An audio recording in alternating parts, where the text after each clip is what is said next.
তিন বছর পর দুই কাঁধে ব্যাগ ঝুলিয়ে হালকা পাতলা গড়নের একটা ছেলে ভার্সিটি গেট দিয়ে ঢাকা ভার্সিটিতে প্রবেশ করে। কয়েক পা আসার পর ছেলেটা একটু থামে, চারপাশ ভালো করে লক্ষ্য করে ও সব দিক একবার করে চোখ বুলিয়ে নেয়।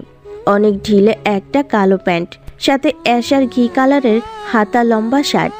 শার্টের বোতামগুলো সবটা লাগিয়ে গোটানো হাতা খুলে দিতে দিতে সামনে এগিয়ে যায়।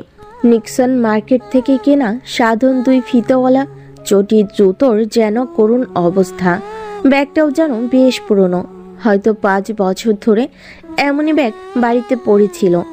ছেলেটা আরও কিছু দূর যেয়ে থামে, ক্যাম্পাসের দিকে চোখ যায়।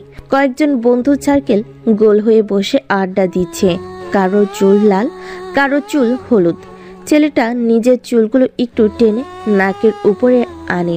বড় বড় লম্বা আতেল মার্কা চুলগুলো দেখে মনে মনে ওর একটু হাসি পায়। চুলগুলো এলোমেলো করে এক পাশে দিয়ে চোখের চশমাটা ঠিক করে নেয় ও সবার গায়ে পোশাকের দিকে ভালো করে তাকায়।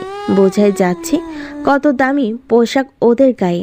আর ছেলেটা মাত্র 1 থেকে 150 টাকার শার্ট কিনে কোনো রকমে পরে ভার্সিটিতে এসেছে।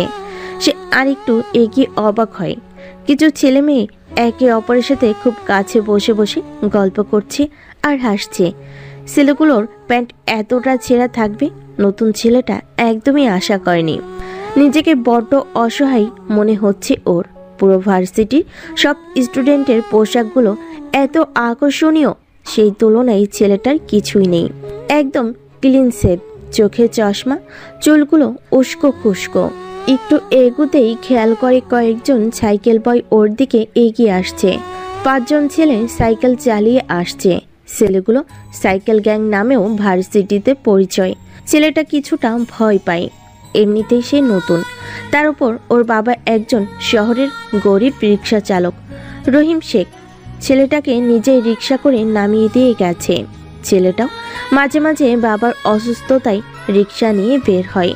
বেশ ভাগ্যক্রমে সে ঢাকা ভার্সিটিতে চান্স পেয়েছে। বাবা যখন ওকে নামিয়ে দিচ্ছিল, কোথা থেকে 2 জন পাগল এসে রহিম শেখের জামা টেনে ধরে বলে, ওই কিছু দে, কিছু খাবো দে। কিরে তোর ছেলে নাকি, দে কিছু দে। রহিম শেখ পকেট থেকে 2 10 টাকার নোট ওই পাগল ছেলে দুটোর দিকে বাড়িয়ে দেয়। ওরা সাথে সাথেই তা নিয়ে ছিঁড়ে মাটিতে ফেলে দেয়। রহিম শেখের পাশে দাঁড়িয়ে থাকা নতুন ভার্সিটির এই স্টুডেন্ট কিছুটা মুচকি হাসে। পাগল দুজনের দিকে তাকিয়ে হাসি দেয়। পাগল দুজন হেসে হেসে বলে, ভালো আছিস, যা ভিতরে যা, বই পড়। তারপর ওরা চলে যায়। রহিম শেখের মুখে যে সকাল সকাল 20 টাকা খরচা হওয়ার একটা রাগ, সেটা দেখেই বোঝা যাচ্ছে। ছেলেটা যখন ভিতরে প্রবেশ করবে তখন রহিম শেখ বলে, বাবা কিছু লাগলে আমাকে কইবি, মন দিয়া পড়াশোনা করবি। সাইকেল বয়েজদের মাঝখানে ছেলেটা স্থির হয়ে দাঁড়িয়ে পড়ে। 5 জন ছেলে সাইকেল হেলমেট পরে ছেলেটার চারপাশে ঘুরতে থাকে।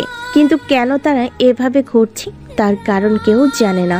ভার্সিটির অনেকগুলো ছেলে মেয়ে কিছুটা দূরে এসে দাঁড়ায়। সবাই মাঝখানে দাঁড়িয়ে থাকা ছেলেটার দিকে হাসি হাসি মুখে তাকিয়ে থাকে। হয়তো সবাই ভাবছি ভুল করে এমন পোশাকে কোনো এলিয়েন ভার্সিটিতে এসে দাঁড়িয়েছে। সাইকেল গ্যাং এমনি এমনি কিছু করে না। তাই সবাই যখন দেখলো সাইকেল গ্যাং এর লোকেরা সবাই ছেলেটার চারপাশে এসে ঘুরছে, তখনই সবাই গোল হয়ে দাঁড়িয়ে দেখছে কি হয়। হঠাৎ সাইকেল গ্যাং এর কেউ থেমে দাঁড়ায়। দামি সাইকেল, দামি পোশাক, সবকিছু দেখার মতো। ওরা থেমে দাঁড়ায়। একজন লোক এসে হাবাগোবা টাইপ ছেলেটার সামনে দাঁড়ায়। মাথা থেকে হেলমেট খুলতেই হাবা ছেলেটা কিছু সময় বোকার মতো তাকিয়ে থাকে সামনে দাঁড়িয়ে ব্যক্তিটার দিকে। ব্যক্তিটি একটা মেয়ে, নাম নেহা। নেহা হলো এই ভার্সিটির মোস্ট টপার এবং বড়লোক বাড়ির একমাত্র মেয়ে, যা মন চায় তাই করে। সাইকেল গ্যাংয়ের লিডার ও। ভার্সিটিতে কোনো পিঁপড়ে প্রবেশ করলেও তার কাছে খবর যাবে। আর এই ছেলে তো নতুন। নেহা এসে কোনো কথা না বলে ছেলেটার চশমাটা খুলে নিয়ে মাথায় একটা গাঁটটা দিয়ে বলে, নাম কি তোর? ছেলেটা ভয় পায়, বড় একটা ঢোক গিলে সামনে নেহা নামের মেয়েটার দিকে তাকাই। প্রথম দিন এরকম কিছু হবে ছেলেটা কখনো কল্পনাও করেনি। ভয়ার্ত দৃষ্টিতে তাকিয়ে আমতা আমতা করে ছেলেটা বলে, জি জি, আমি রাফি। রাফির কথা শুনে সবাই বেশ জোরে হাসতে থাকে।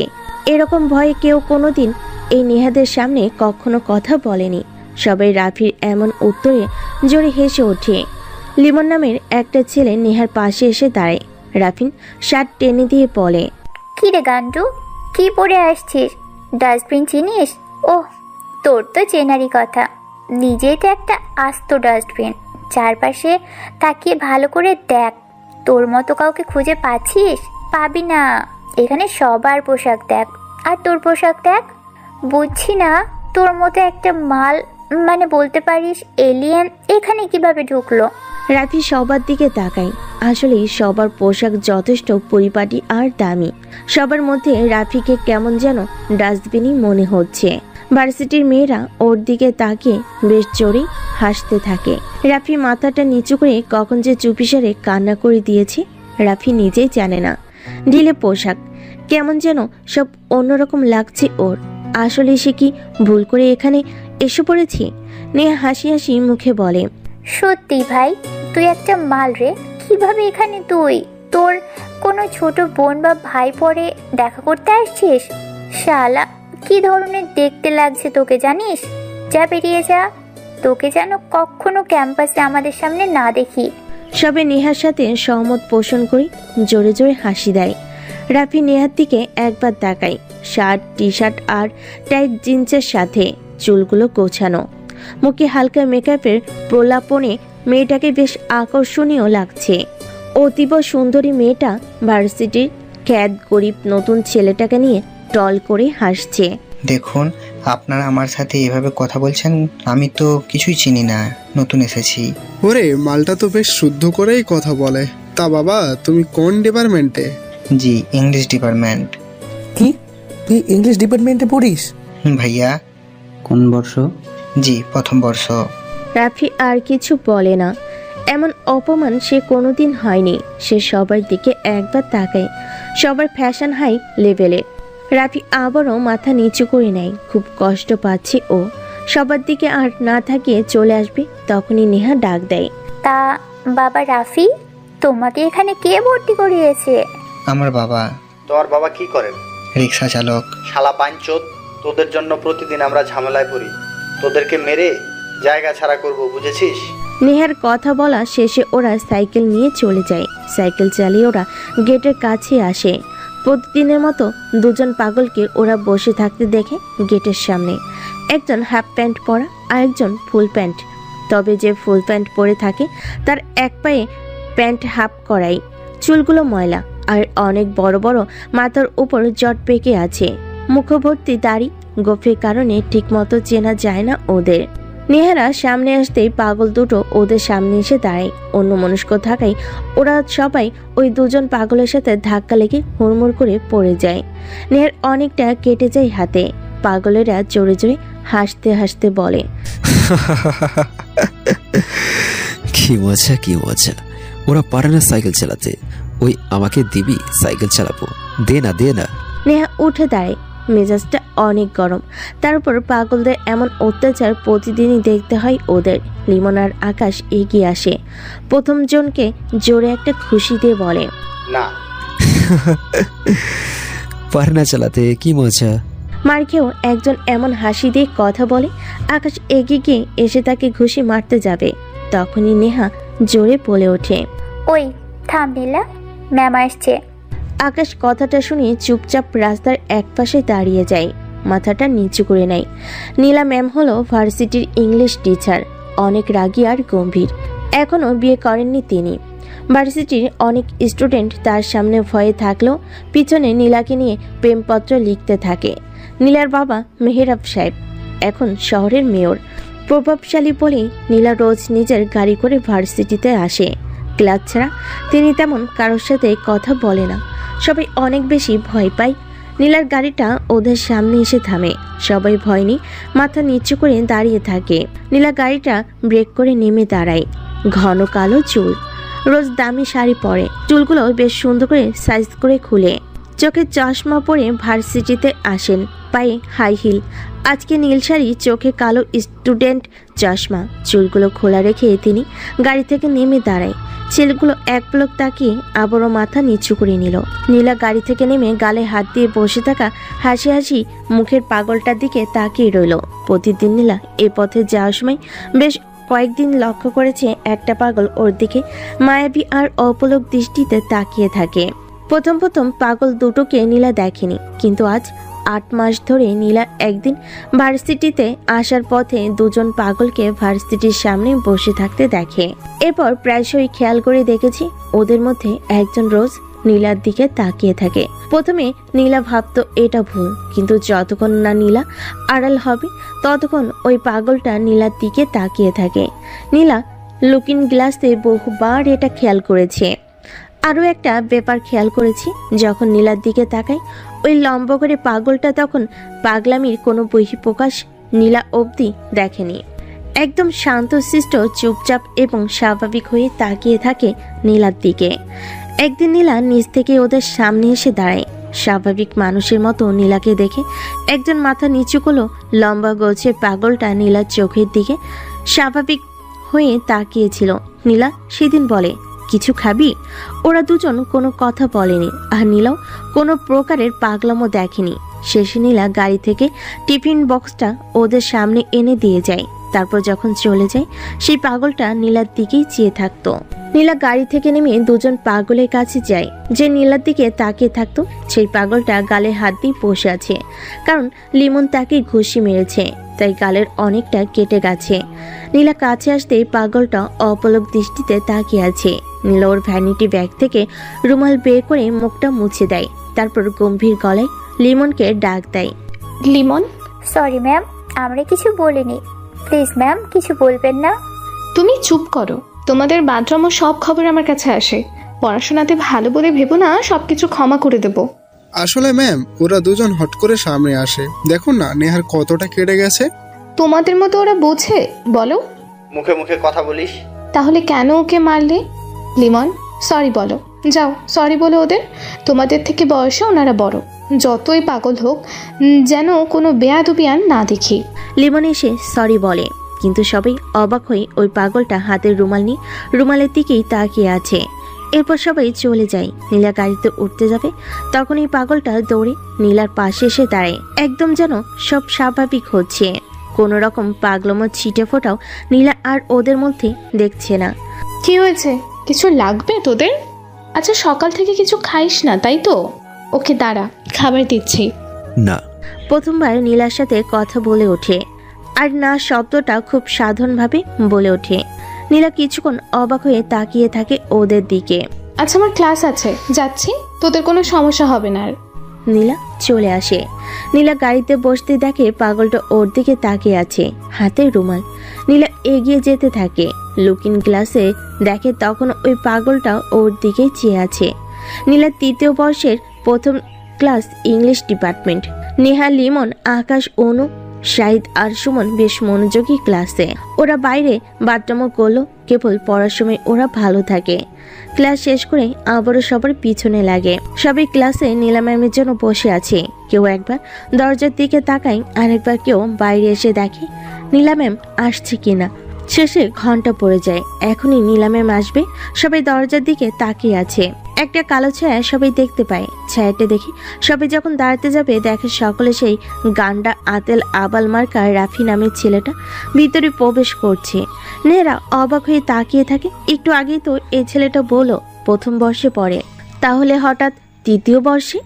বিষয়টা রীতিমতো নেহাকে অবাক করে দেয়। রাফির দিকে তাকিয়ে পুরো ক্লাস হঠাৎ চুপ হয়ে পড়ে। সবাই এক দৃষ্টিতে এই খ্যাত আতেল মার্কা ছেলেটার দিকে তাকিয়ে আছে। রাফি কিছুটা বিব্রত হলো, সামলে নেয়। মাথা উঁচু করে তাকাতে পারছে না। কেমন যেন লজ্জা আর ভয় ওকে দুমড়ে মুচড়ে দিচ্ছে। তার উপর সকালে সে অনেকটা হাসির পাত্র হিসাবে পরিচিতি লাভ করেছে। সবার দিকে তাকিয়ে বলতে কোথাও সিট ফাঁকা আছে কিনা তা দেখার জন্য চোখ তুলে তাকায়। সবাই অবাক হয়। হঠাৎ করে প্রথম বর্ষে পড়া ছেলেটা 3য় বর্ষে এসে ক্লাস করছে। হয়তো সবাই ভাবছে এটা আস্ত আহমক ভুল করে এই ক্লাসে ঢুকে পড়েছে রাফি দেখে। পিছনের বেঞ্চটা ফাঁকা পড়ে আছে। রাফি ব্যাগটা সামনে বুকের সাথে জড়িয়ে ধরে কোনো দিক না তাকিয়ে হাঁটা ধরে। নেহা জোরে ডাক দিয়ে ওঠে, এই গান্ডু। রাফি দাঁড়িয়ে যায়। পুরো ক্লাস তখন পিন পতন নীরবতা বিরাজ করছে। একজন প্রভাবশালী বড়লোকের একমাত্র মেধাবী ছাত্রী একজন গরিব রিক্সা চালকের খ্যাতমার্কা ছেলেকে যেভাবে ডাক দিয়েছে, সবাই রীতিমতো অবাক চোখে তাকিয়ে আছে সেদিকে। অবশ্য সবাই রাফির দিকে তাচ্ছিল্যের দৃষ্টিতেই তাকিয়ে আছে। তুই এই ক্লাসে কেন? তুই জানিস ওটা একমাত্র শাখা যেখানে সবাই উচ্চপদস্থ কিংবা মেধাবী স্টুডেন্ট ছাড়া আর কেউ পড়ে না। তুই এখানে কেন? তুই না বললি প্রথম বর্ষে? সরি, আসলে তখন সরি, তুই ইংলিশ বুঝছিস? সালা গাইয়া খ্যাত গান্ডু ইংলিশ বলো আমাদের সামনে, তাই না? তুই এখানে কেন? গা থেকে তোর গন্ধ আসছে। এটার ঘামের গন্ধ। আপনাদের মতো বডি স্প্রে কেনার টাকা নেই।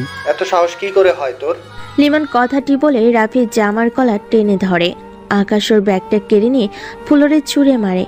রাফি একবার জামার কলার থেকে হাতটা সরানোর চেষ্টা করতেই লিমন আরও চেপে ধরে।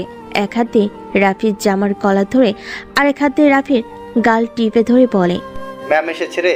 দেখুন, আমি তো আপনাদের কিছুই বলিনি বা কোনো ক্ষতি করিনি। তাহলে কেন আপনারা আমার সাথে এমন করছেন? গ্রাম থেকে গরিব রিক্সা চালকের ছেলে বলে আমার সাথে এমন করছেন?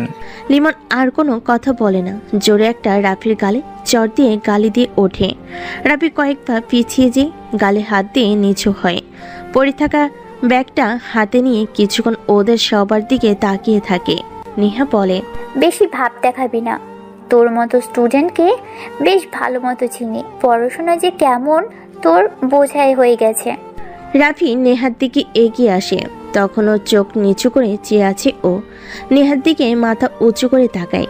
ব্যাগটা আগের মতো বুকের সাথে চেপে ধরে বলে, it is never right to have a bad opinion of someone by looking at them from the outside.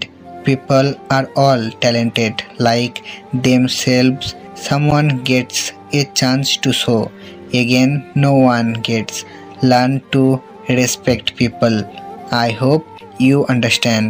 Rafi আর কোনো কথা বলে না। সোজা যে সেই ফাঁকা খালি বেঞ্চে বসে পড়ে। সামনে থাকা কতগুলো ছেলেমেয়ে তখনও বোবার মতো তাকিয়ে থাকে।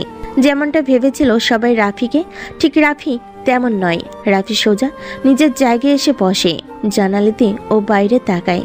কেমন যেন ওর কান্না পাচ্ছে। হয়তো আজ গরিব বলে কত অপমান সহ্য করতে হচ্ছে ওর। কিন্তু তারপর রাফির দিকে সবাই তাকাতেই থাকে। রাফি পকেট থেকে একটা চুইনগাম বের করে গালে নিয়ে চিবুতে থাকে। নেহা কেবল রাগী চোখে তাকালো একবার, কিন্তু লিমন তখনই বলে ওঠে, hello mister loser, welcome my ruffian city. This is my mind game world. Again welcome. Neha দরজার দিকে তাকায়। নীলা ক্লাসে এসে প্রবেশ করে। সবাই চুপ হয়ে বসে যায়। নীলা বলে, আজ তোমাদের একজন নতুন সহপাঠী এসেছে, তোমরা জানো? সবাই রাফির দিকে তাকায়। রাফি তখনও চুইনগাম খেয়ে যাচ্ছে। নীলা একবার তাকায়। রাফি সেটা বুঝতে না পেরে গাল থেকে ফেলে দেয়। নীলা বলে, আজ তোমাদের নতুন বন্ধুর জন্য ক্লাসটা অফ করলাম। আজ তোমাদের গল্প শুনবো। কেউ কি কোনো গল্প বলবা? আজকে তোমাদের সবার সাথে আমি গল্প করব। নেহা বলো, আজ তোমার কি বলার আছে সেটা বলো। নেহা দাঁড়ায়। ম্যামের দিকে তাকিয়ে বলে, ম্যাম, ওই ছেলেটা এমন খ্যাতমার্কা হয়ে কেন এসেছে? আর এভাবে আমাদের ক্লাসে কেন? আসলে ওনার বাবা একজন রিক্সা চালক। আমাকে একদিন রক্ত দিয়ে বাঁচিয়েছিল, তাই ওনার রিকোয়েস্টে এখানে এনেছি। ছেলেটা ভালো। এরপর অনেকেই অনেক রকম গল্প করতে থাকে নীলার সাথে। নীলা রাফির দিকে তাকায়। উত্তর পাশের জানালা দিয়ে সে বাইরে তাকিয়ে আছে। নীলা একবার ডাক দেয় রাফি বলে। সাথে সাথে সবাই রাফির দিকে পিছনে ঘুরে তাকায়। পুরো ক্লাস তখন চুপ। বাইরে কি দেখছো? কিছু না ম্যাম। ক্লাসে কোনো মনোযোগী না তুমি? মনোযোগ আছে ম্যাম। তাই নাকি? তাহলে বলো, কি নিয়ে কথা হচ্ছিল ক্লাসে? কার কি গল্প করার আছে সেটা আপনার সাথে শেয়ার করা। তো বলো, তোমার কি কোনো গল্প আছে যেটা এখন সবাইকে বলতে পারবে? রাফি চুপচাপ দাঁড়িয়ে থাকে। জানালা দিয়ে বাইরে তাকায়। ক্লাসের সবাই রাফির দিকে তাকিয়ে আছে। রাফি বলে, আমি এক অন্য শহরের গল্প বলবো।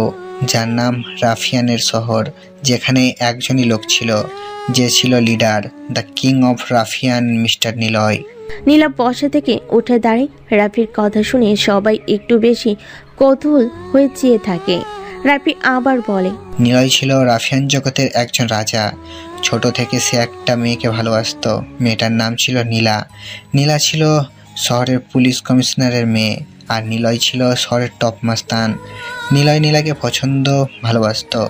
রাফিয়ানের সেই জগতে অনেকগুলো মানুষ রাফিয়ান হওয়ার জন্য নানা রকম কাজ করলেও নিলয় কেবল নীলাকে পাওয়ার জন্য সব কিছু করে। মজার ব্যাপার হলো নীলা নিলয়কে তখনও চিনত না, তবে যখন নীলা নিলয়কে চেনে তখন তাড়িয়ে দেয় তাকে। নিলয় হারিয়ে যায় নীলার থেকে। নীলা কখনো বোঝেনি নিলয়কে। নীলা চাইলে নিলয়কে বলতে পারতো এসব ছেড়ে দাও। অবশ্য নীলার এগুলো বলার দরকার ছিল না, কারণ নিলয় ভেবেই নিয়েছিল নীলা যদি তার হয় সে সব কিছু ছেড়ে দেবে। নিলয়ের বন্ধু ছিল রাহাত আর জয়। ওদের কাছের অনেকগুলো লোকও ছিল, কিন্তু রাফিয়ানের জগতে কেবল ছিল রক্তের খেলা। মাইন্ড গেম যে যতটা কঠিনভাবে খেলতে পারবে সেই হবে mister ruffian, the king of rockstar. Mehrab Saheb জয়কে নিজের করে তার মেয়ের ভালোবাসাকে শেষ করে। একদিন নিলয় আর রাহাতকে মেরে ফেলতে চায় ওরা, কিন্তু কোনো এক আগন্তুক এসে তাদেরকে বাঁচিয়ে নিয়ে যায়। মজার ব্যাপার হলো সেই আগন্তুকও একজন রাফিয়ান। রাফিয়ানের জগতে কেউ কখনো আপন হয় না। আপন ভাবতে গেলেই হয় তাকে মরতে হবে, আর না হয় মারতে হবে। আমি এগুলো পড়েছিলাম, তাই নিজেই রাফি নাম দিয়েছি আমার। রাফিয়ান থেকে রাফি। নীলা চাইলে সব কিছু ঠিক হতে পারত। নীলা বড়ই স্বার্থপর, নিলয়কে বোঝেনি। রাফি কথাগুলো শেষ করে বেঞ্চে বসে। সবাই কিছু সময় রাফির দিকে তাকিয়ে থাকে। অনেকে নিলয়ের সম্পর্কে এখনো জানে। এমনও অনেক পাতি মাস্তান আছে যারা নিলয়ের নাম ভাঙিয়ে চলছে।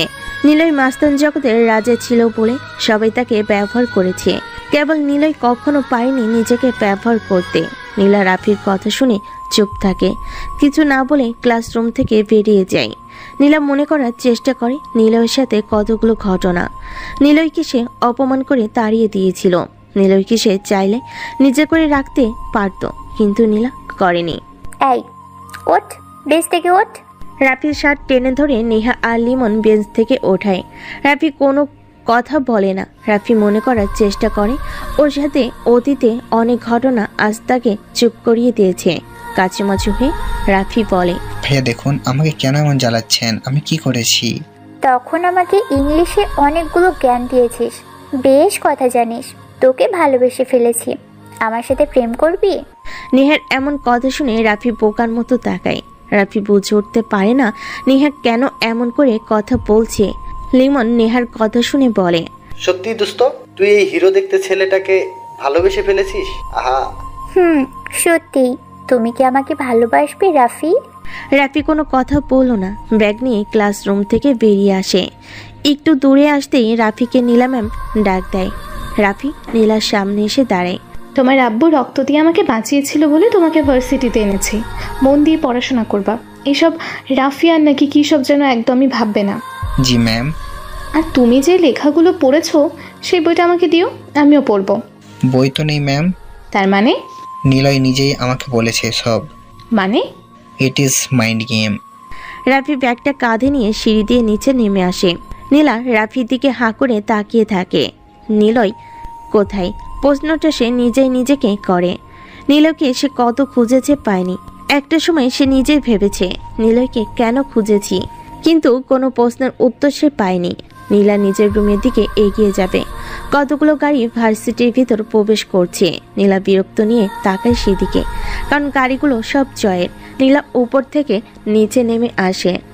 ভার্সিটি যেন হঠাৎ করে নীরবতা পালন করা শুরু করে দিয়েছে। কেউ কেউ তো বলা শুরু করেছে ঢাকা শহরের সবচেয়ে বড় মাস্তান রাফিয়ান জয় ভার্সিটিতে এসেছে। জয় এখন বর্তমানে পুরো দেশের সবার কাছে আতঙ্ক। প্রকাশ্যে সে এখন মাস্তানি করে বেড়ায়।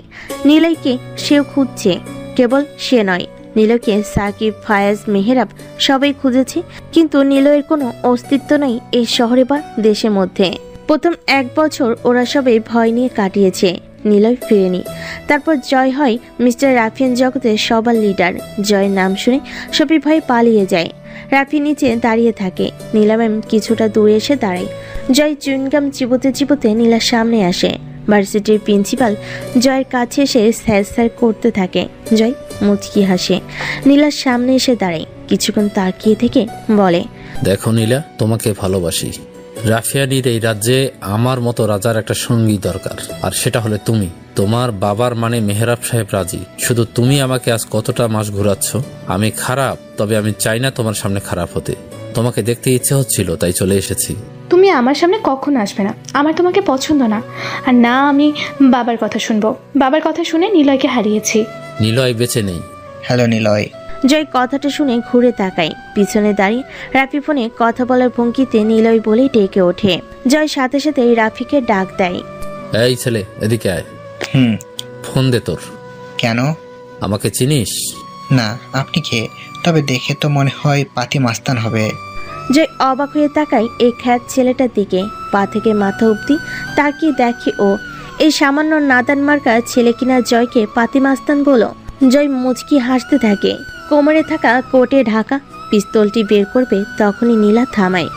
আমার সামনে থেকে চলে যাও। আহা নীলা, ভার্সিটি বলে কিছু বলছি না। তুমি চাইলেও কিছু বলতে পারবে না, এর ফল তুমিও পাবে। তাই নাকি? তাহলে চলো, তোমাকে তুলে নিয়ে যাই, দেখি কে বাধা দেয়। কথাটা বলতেই জয় শুনতে পায়। এই পাগল, তুই এখানে কি করছিস? কি সুন্দর গাড়ি, আমাকে নিবি গাড়িতে? নে না, একটু নে না। এই পাগল। জয় ঘুরে তাকায়, দেখে দুজন পাগল এসে ওর গাড়ির সামনে দাঁড়িয়েছে। গাড়িতে কয়েকবার থাবা দিয়ে বেশ লম্বা আর সুটাম দেখতে পাগলটা জয়কে পাগল বলছে আর হাসছে। জয় আবার নীলার দিকে তাকায়, কোমর থেকে পিস্তল বের করে নীলার হাত ধরে কাছে টেনে আনে। কপাল থেকে পিস্তল স্পর্শ করতে করতে বলে, তোকে আমি আমার বউ করে নেবই। পৃথিবীর কোনো শক্তি, এমনকি এই রাফিয়ানও, তা বদলাতে পারবে না। দুজন পাগলের মধ্যে একজন দৌড়ে সে পিস্তলটা হাত থেকে কেড়ে নেয়। চারপাশে অনেক ভিড় জমে আছে, সবাই নীরব দৃষ্টিতে তাকিয়ে দেখছে। পিস্তলটি দুজন পাগল ক্যাচ ধরাধরি খেলছে আর বলছে, কি পাগল ছেলে, কি পাগল ছেলে, আসবে আসবে, সে আসবে, পাগল ছেলে আসবে। কেউ দুজন পাগলের এই মজার কথাগুলো বুঝতে পারছে না। জয় ইশারা করে ওর দুজন লোক হাতে স্টিক নিয়ে এগিয়ে আসে পাগলদের দিকে। পিস্তলটি কেড়ে নিয়ে দুজনে পেটাতে যাবে, জয় যে থামায়। জয় পাগল আর দুর্বলদের উপর নিজের ক্ষমতা প্রয়োগ করে না। চল এখান থেকে। আর শোনো নীলা, রেডি থেকো। তোমাকে তুলে নিয়েও যদি বিয়ে করতে হয় তবে করব। জয় গাড়ির দরজা খুলে সিটে বসবে, খেয়াল করে ও সিটের উপর সাদা কাগজ পড়ে আছে। হাতে নিয়ে সিটে বসে কাগজটা মেলে। শত্রুদের কখনো বাঁচিয়ে রাখতে নেই। বেঁচে থাকলে কোনো না কোনো একদিন সে ফিরে এসে তোমাকে মারবে, আর ফিরে এসে সে তোমার সামনে নয়, পিছন মারবে। জয় ঘাবড়ে যায়। বেশ কয়েক বছর ধরে জমে থাকা একটা ভয় জয়ের মধ্যে এসে বাসা বাঁধতে থাকে। সে জানে না আসলে এটা কিসের ভয়, তবে আন্দাজ করতে পারছে মৃত্যুর ভয়ে তার যেন তাড়িয়ে বেড়াবে। আর সেটা যে এই রাফিয়ান জগতের একটা ভয়ঙ্কর রূপ। জয় পকেট থেকে ফোন বের করে মেহরাব, সাকিব আর ফায়াজকে কল দেয়। সালমানকেও ডেকে নিতে বলে। জয় আর দাঁড়ায়নি, চলে যায় ভার্সিটি থেকে। নীলা জয়ের চলে যাওয়া দেখতে দেখতে ঘুরে ভিতরে চলে আসবে। ঠিক সে সময় দুজন পাগল ওর সামনে এসে দাঁড়ায়। দুজনের মধ্যে একজন বেশ লম্বা স্থির হয়ে ওর দিকে তাকিয়ে আছে। কত স্বাভাবিক দেখতে লাগছে ওদের। নীলা জিজ্ঞেস করে, কি ব্যাপার, তোরা এখানে কেন এসেছিস? পাগল দুজন হাসতে থাকে। নীলার কোনো কথা বলে না। পাগল দুজন কিছুটা সময় নীলার চলে যাওয়ার দিকে তাকিয়ে থেকে চলে আসে। ভাইজান, বাদাম খাবেন? রাফি ক্যাম্পাসে বসে বই পড়ছিল, তখনই শুনতে পাই সামনে একটা ময়লা শার্টার প্যান্ট পরে অল্প বয়স্ক ছেলে দাঁড়িয়ে আছে। গলায় বাদামের বড় গামলা ঝুলছে, কাঁধে গামছা, চুলগুলো এলোমেলো। আমার কাছে টাকা নেই। টাকা পরে দিবেন। আপনি তো এখন এইখানে পড়তে আসছেন, আপনারে আমি খুঁজে নিব। তাহলে তো সব বাদামগুলো আমি নেব। না, আপনি অল্প নেবেন, আমি জানি। বুদ্ধিমান তো দেখি তুই অনেক। নাম কি? মিন্নু। বাহ, নামটা তো দারুণ। আচ্ছা থাক, অন্যদিন বাদাম নেব। আইসা। রাফি বসে থেকে উঠে দাঁড়ায়, কোনো দিকে না তাকিয়ে ক্যাম্পাস থেকে বের হতে থাকে। মিন্নু দাঁড়িয়ে রাফি চলে যাওয়া দেখতে থাকে। তারপর, নীলার সাথে কথা হয়েছে তোমার? জয় মেহরাব সাহেবের অফিসে বসে আছে, সাথে ফায়াজ আর সাকিবও আছে। জয়ের হাতে সেই সাদা কাগজ, বারবার পড়ছে আর নিজের মনে কী সব বলছে। মেহরাব সাহেব উপরে প্রশ্নটা করে। জয় একবার মেহরাব সাহেবের দিকে তাকিয়ে কাগজটা এগিয়ে দেয়। Hello mister loser, welcome my মাইন্ডসেটে। এমন কিছু একটা লেখা পড়ে মেহরাব বসা থেকে উঠে দাঁড়ায়। সবার দিকে উৎকণ্ঠা গলেই বলে, ও এসে গেছে। কে এসেছে? রাফিয়ান। হ্যাঁ, কিন্তু কে আসল রাফিয়ান? আমাদের সামনেই তো জয় বসে আছে। তাহলে রাফিয়ান কে? রাফিয়ান আসলে কে সেটা বড় কথা না। নিলয়ের প্রধান হাতিয়ার তার মাইন্ড গেম। সে আমাদের সবার সামনে আছে, অথচ টের পাচ্ছি না। জয়, পুরো ঘটনা বলো। নীলার সাথে দেখা করেছিলাম। একটা ছেলে ছিল ফোনে, নীলয় বলে ডাকছিল। তুলি, নিয়ে আসো ছেলেটাকে। আরে ধুর, হাবা গোবা ছেলেটা একটা। নিলয়কে দেখতে হাবা গোবাই লাগতো, বুঝলে? আমার তা মনে হয় না। ওই ছেলেটাকে একদমই মনে হচ্ছে না সে রাফিয়ান জগতের সাথে ইনভলভ। তবুও তুলে এনো। ওকে, দেখি কি করা যায়। সবাই চলে যায় যার যার মতো। মেহরাব সাহেব একা বসে আছে। মেহরাব সাহেব নিলয়ের সাথে পরিচয়ের ঘটনাগুলো মনে করতে থাকে। মনে করে নিলয়ের বাবার সাথে ওর পরিচয়ের কথা। নিলয় তার ছোট্টবেলার আগের ঘটনাগুলো জানে, কিন্তু পরের ঘটনাগুলো কিছুই জানে না। আচ্ছা, নিলয় কি জানে ওর একটা বোন আছে? না না, জানবে না।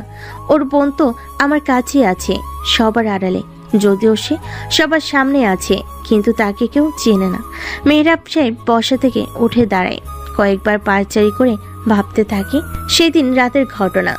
রাত আর নিলয়কে কোনো একজন অপরিচিত ব্যক্তি এসে আমাদের সামনে থেকে তুলে নিয়ে যায়। সেদিন আমাদের সামনে একটা কাগজ উড়ে আসে। সেটা জয়, সাকিব আর ফায়াজ জানে না। কাগজটা রোজ মেহরাব সাহেব পকেট থেকে বের করে পড়তে থাকে। কোনো একদিন দেখা হবে তোমার শহরে, যেখানে তুমি হবে বাঘ আর আমি হব সিংহ। কিন্তু জানো তো, বাঘ যতই হিংস্র হোক না কেন, সিংহ বনের রাজা। তোমার শহরে এসে সবার সামনে তোমার সাথে তোমার স্টাইলে খেলবো মাইন্ড গেম, যেখানে একটাই পরিণতি, শেষ মৃত্যু, একটা পিস্তল, একটা বুলেট আর তোমার একটাই লাশ। অপেক্ষা করো, আমি আসবো তোমার শহরে, খেলবো মাস্তানির মাইন্ড গেম। লেখাটা বড্ড অদ্ভুত, কিন্তু কে দিয়েছিল সেটা জানে না, এবং কাকে দিয়েছিল সেটাও জানে না মেহরাব সাহেব। কেবল এর সামনে এসে পড়ে। হিসাব মেলাতে থাকে মেহরাব সাহেব। নিলয় অবচেতন হয়ে পড়েছিল। ওদের কাছে সারাদিন রাহাত আসে। সবার সামনে তাকে মেরে মাটিতে লুটিয়ে দেওয়া হয়। তখন অবধি সব ঠিক ছিল। সাকিব আসে। সাকিব আসার পরেই আমরা যখন ওদের দুজনকে মারতে যাচ্ছিলাম, তখনই একটা লোক আসে, হাতে কাগজ। সেখানে লেখা ছিল, welcome to the mind city. তাহলে ওরা দুজন এভাবে পড়ে থাকলে কার লোক এসে এভাবে কাগজ দিয়েছিল? নতুন কোনো রাফিয়ান? কিন্তু কে সে? কিসের রাফিয়ান? রাফিয়ানকে প্রশ্নটা আমি কেন করছি? জয়, আমি, সাকিব, রাহাত, নিলয় ছাড়া আর কেউ বা আসল রাফিয়ান হবে? কে রাফিয়ান? রাফিয়ান জগতের আসলেই বড় রকমের প্যাচ লেগে আছে। ভাবতে পারছি না কে আসল রাফিয়ান। একবার নিজেকে আসল রাফিয়ান মনে হয়, এরপর জয়কে, তারপর নিলয়কে। পরক্ষণেই যেন মনে হয় না না, এই ধারণাটি ভুল। রাফিয়ান আসলে পরিচিত কেউ, তবে আসলে আমরা তাকে চিনি না। সে হয়তো সবার সামনে আছে। না হলে সেদিন কেন নিলয়দের মারতে যাচ্ছিলাম, তখন একটি গাড়ি এসে ওদেরকে তুলে নিয়ে যায়। তবে কি সেই আসল রাফিয়ান? আর এই ভার্সিটির খ্যাত ছেলেটা কেন জয়ের সামনে শেষ মুহূর্তে নিলয় নাম উচ্চারণ করে? কিছু একটা রহস্য আছে যা আমরা টের পাচ্ছি না। মেহরাব সাহেব আর ভাবতে পারে না কিছু। এই খ্যাত বেয়াদব ছেলে, দেখে চলতে পারিস না? রাফি ভার্সিটির মধ্যে প্রবেশ করে। ব্যাগ থেকে বই বের করে হাতে নিয়ে এগিয়ে যায়। আজকে নীলা ম্যামের পড়ার চ্যাপ্টারটা ওর একটু বাকি আছে, যা পড়তে পড়তে এগিয়ে যায়। হঠাৎ খেয়াল করে কারণ মাথার সাথে ওর কপাল জোরে লাগে। রাফি থেমে যায়। সামনে তাকিয়ে দেখে নেহা দাঁড়িয়ে আছে। নেহা ঘুরে তাকানোর আগেই কথাটা বলে রাফির দিকে তাকায়। একটা কষে চর বসিয়ে দেয় রাফির গালে। অথচ সবাই দেখছে রাফির কোনো দোষ নেই। নেহা পিছন দিকে বন্ধুদের সাথে আড্ডা দেওয়ার তালে এগিয়ে আসছিল, আর রাফির সাথে এসে ধাক্কা লাগে। যেখানে রাফি ওদের বকা দেবে, সেখানে উল্টো নেহাই তাকে বকা দিয়ে গালে কষে একটা চর বসিয়ে দেয়। রাফি গালে হাত দিয়ে বলে, আমাকে কেন মারলেন? চুপ ইডিয়েট, আমি সুন্দরী বলে ইচ্ছাকৃতভাবেই আমাকে ধাক্কা দিয়েছিস। মতলব বুঝি না? থাপড়িয়ে তোর দাঁত ফেলে দিব বেয়াদব। আমি কি করেছি? আবার বলছিস কি করেছিস? তোকে তো আমি ক্যাম্পাসে কাপড় ছাড়া ঘুরাবো, তখন জানতে চাস কি করেছিস। চল বেটার সাথে আজকে বেশ ভালো মতোই খেলা শুরু করে। চল। এই শাহিদ, দুটো ডিম নিয়ে আয়, বেটাকে বোঝাবো আজকে টিচ কাকে বলে। শহীদ দৌড়ে ক্যান্টিন থেকে দুটো ডিম নিয়ে চলে আসে। রাফি বোকার মতো সবকিছু তাকিয়ে তাকিয়ে দেখছে। লিমন ডিম হাতে নেয়। পাশে দাঁড়িয়ে নেহা বেশ মজাই নিচ্ছে। লিমন একটা বাটিতে দুটো ডিম ফাটিয়ে গুলিয়ে নেয়। রাফির সাথে সাথে হাঁটু ভাঁজ করে বসে বলে, ভাই আমি কি করেছি জানি না, আমাকে মাফ করে দাও। এমন কেন করছো তোমরা? শালা ওর একদম ন্যাকামি করবি না। প্লিজ ভাইয়া আমাকে মাফ করে দাও, আমি কখনো কোনো প্রকার ভুল করব না। কেন করবি না ভুল? আমাদের ভয় পাচ্ছিস? গুড, এটা খুব ভালো দিক। আমাকে মাফ করে দাও, আমি গরিব রিক্সা চালকের ছেলে বলে তোমরা এমন করছো। ওট দাঁড়া বলছি। রাফি উঠে দাঁড়ায়। লিমন ওর দিকে এগিয়ে আসে। ডান হাতে বাটিটা নিয়ে ওর মুখে অর্ধেক ডিম গোলা ছুঁড়ে মারে। সবে বেশ উচ্চ শব্দে হাসতে থাকে। রাফি প্রায় কান্না করে দেয়। মাথা নিচু করে দাঁড়িয়ে আছে। কিছু বলতে যেও যেন থেমে যায় ও, গাটা গুলিয়ে আসতে থাকে। লিমন কিছু বলতে যাবে তখনই সেই দুজন পাগলের মতো লম্বা আর ভালোই শার্ট দেখতে একজন পাগল সামনে এসে দাঁড়ায়। কিছু না বলে সেই পাগল সবার দিকে একবার করে তাকায়। তোরা সব পাগল, দে দে আমাকে দে, আমি খেলবো। এ পাগল, আমার সাথে খেলবি? আমি পাগল না, আমি কিন্তু ভালো। দে দে আমাকে বাকিটা দে, আমি খেলবো। লিমনের হাত থেকে ডিমের বাটিটা নিয়ে সেই পাগলটা জোরে ছুঁড়ে মারে লিমনের মুখে। লিমন জোরে চিৎকার দিয়ে ওঠে। এতটাই জোরে ছুঁড়ে মারে যে ডিমগুলো সবার গায়ে কম বেশি ছিটকে লেগে যায়। পাগলটা জোরে জোরে হাসতে থাকে আর বলতে থাকে, কি মজা, আমি আরো খেলবো। হে পাগল, আমার সাথে খেলবি? চল না আরো খেলি। রাফি পাগলটার দিকে তাকিয়ে মুচকি হাসে। লিমন চিৎকার করে ওঠে। পাগলটা চলে আসতে যাবে। আকাশ নামে ছেলেটা দৌড়ে যে পাগলের মাথায় কষে একটা চট বসিয়ে দেয়। পাগলটা দাঁড়িয়ে হো হো করে হাসতে থাকে। লিমন ওর সামনে এসে দাঁড়ায়। জোরে একটা ঘুষি মারে পাগলের গালে। পাগলটা স্থির হয়ে দাঁড়িয়ে হাসতে থাকে। শাহিদ ক্রিকেট খেলার স্ট্যাম্প নিয়ে লিমনের হাতে দেয় একটা, আরেকটা শাহিদের, আরেকটা আকাশের হাতে। বা তোকে এখানেই মেরে রেখে দেব, তোর পাগলাগিরি এখানেই ছুটাবো। সবাই দেখছে আমাদের, কেউ কোনোদিন সাহস পায়নি আমাদের দিকে আঙুল উঁচু করে কথা বলে। আর তোর কত বড় সাহস আমার মুখে আর আমাদের গায়ে ডিম ছুঁড়ে মারিস, কুত্তার বাচ্চা। কথাটা বলে বেশ জোরেই লিমন পাগলটার হাতের কবজি সোজা শক্তি নিয়ে বাড়ি দেয়। পাগলটা আরো জোরে হাসতে থাকে। চেরা ময়লা সাদার উপর কালো চেক করা শার্ট যেন আরো ছিঁড়ে যায়। আকাশ ডান পাশের কবজিতে বাড়ি দিতে যাবে। রাফি দৌড়ে আকাশে পা ধরে বলতে থাকে, ভাই ওকে ছেড়ে দেন, ও তো পাগল, ও জানি না কি করেছে। কেন পাগলকে মারছো? আমাকে মারো। কেন তোমরা এমন করছো? ওর তো কোনো দোষ নেই, সে না বুঝে এমন করেছে, সে তো বোঝে না। মা তোকে পেটাবো, বেশি ভাব না তোর। আকাশ রাফির বুকে লাথি দিয়ে পাগলটার সামনে এনে ফেলে। ওরা তিনজন বেধড়কভাবে দুজনকে পেটাতে থাকে। রাফি কাঁদতে কাঁদতে সবার হাতে পায়ে ধরে, অথচ ওই পাগলটা স্থির দাঁড়িয়ে মার খেতে থাকে। রক্তাক্ত অবস্থায় সারা শরীর যেন লাল বর্ণ ধারণ করেছে। পুরো ক্যাম্পাস যেন চারপাশে স্টুডেন্টদের উপস্থিতিতে ছেয়ে গেছে। সবই দাঁড়িয়ে দাঁড়িয়ে মজা নিচ্ছে, কেউ এসে কোনো প্রকার বাধা দিচ্ছে না। ওরা একসময় থেমে যায়। ক্লান্ত হয়ে দাঁড়িয়ে থাকা পাগলের দিকে লিমন এগিয়ে আসে। হাতে স্ট্যাম্প নিয়ে পাগলের কাছে এসে ওর শার্টের কলার টেনে ধরে। লিমন বলে, তোকে কেন পেটালাম জানিস? সবাইকে বোঝালাম আমাদের সাথে বেয়াদবি করলে পাগলদেরও ছাড়ি না। এরপর আর কোনো ছেলে মেয়ে আমাদের সাথে মাথা উঁচু করে কথা বলবে না। তোকে পেটানোর মাধ্যমে সবাইকে আমাদের শক্তি আর সাহসের কথাটা জানিয়ে দিলাম। পাগলটা একটু শব্দ করে হাসে। মাথা ভর্তি চুল, মুখ ভর্তি দাড়ি, গোফে কেবল নাকটাই ঠিক মতো দেখা যায়। মুখের অনেক অংশ লম্বা চুল আর দাড়িতে ঢেকে আছে। হাসলে কেবল সাদা দাঁতগুলো একটু দেখা যায়। হাসতে হাসতে পাগলটা ওর নিজের জামার কলার থেকে হাতটা ছাড়িয়ে লিমনের কানে কানে বলে, আমি দুটো জিনিস কখনো পছন্দ করি না, পিতামাতা ফুলে গালি দেওয়া আর আমার জামার কলার ধরা। কথাটা বলার সাথেই সাথেই পাগলটা জোরে জোরে হাসতে থাকে। লিমন লাফ দিয়ে উঠে পিছনে কয়েকবার সরে যায়। ওর পা যেন কাঁপতে থাকে। কিছু সময় পাগলের দিকে তাকিয়ে থাকে ও। একদম স্বাভাবিক গলায় গম্ভীর গলাতে কথাটা বলল পাগল। যা শুনে লিমন বোকার মতো তাকিয়ে আছে।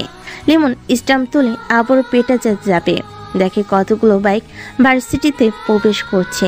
সবাই বাইকগুলোর দিকে তাকিয়ে আছে। কয়েকটা রাউন্ড দিয়ে বাইকগুলো এগিয়ে আসে লিমনদের দিকে।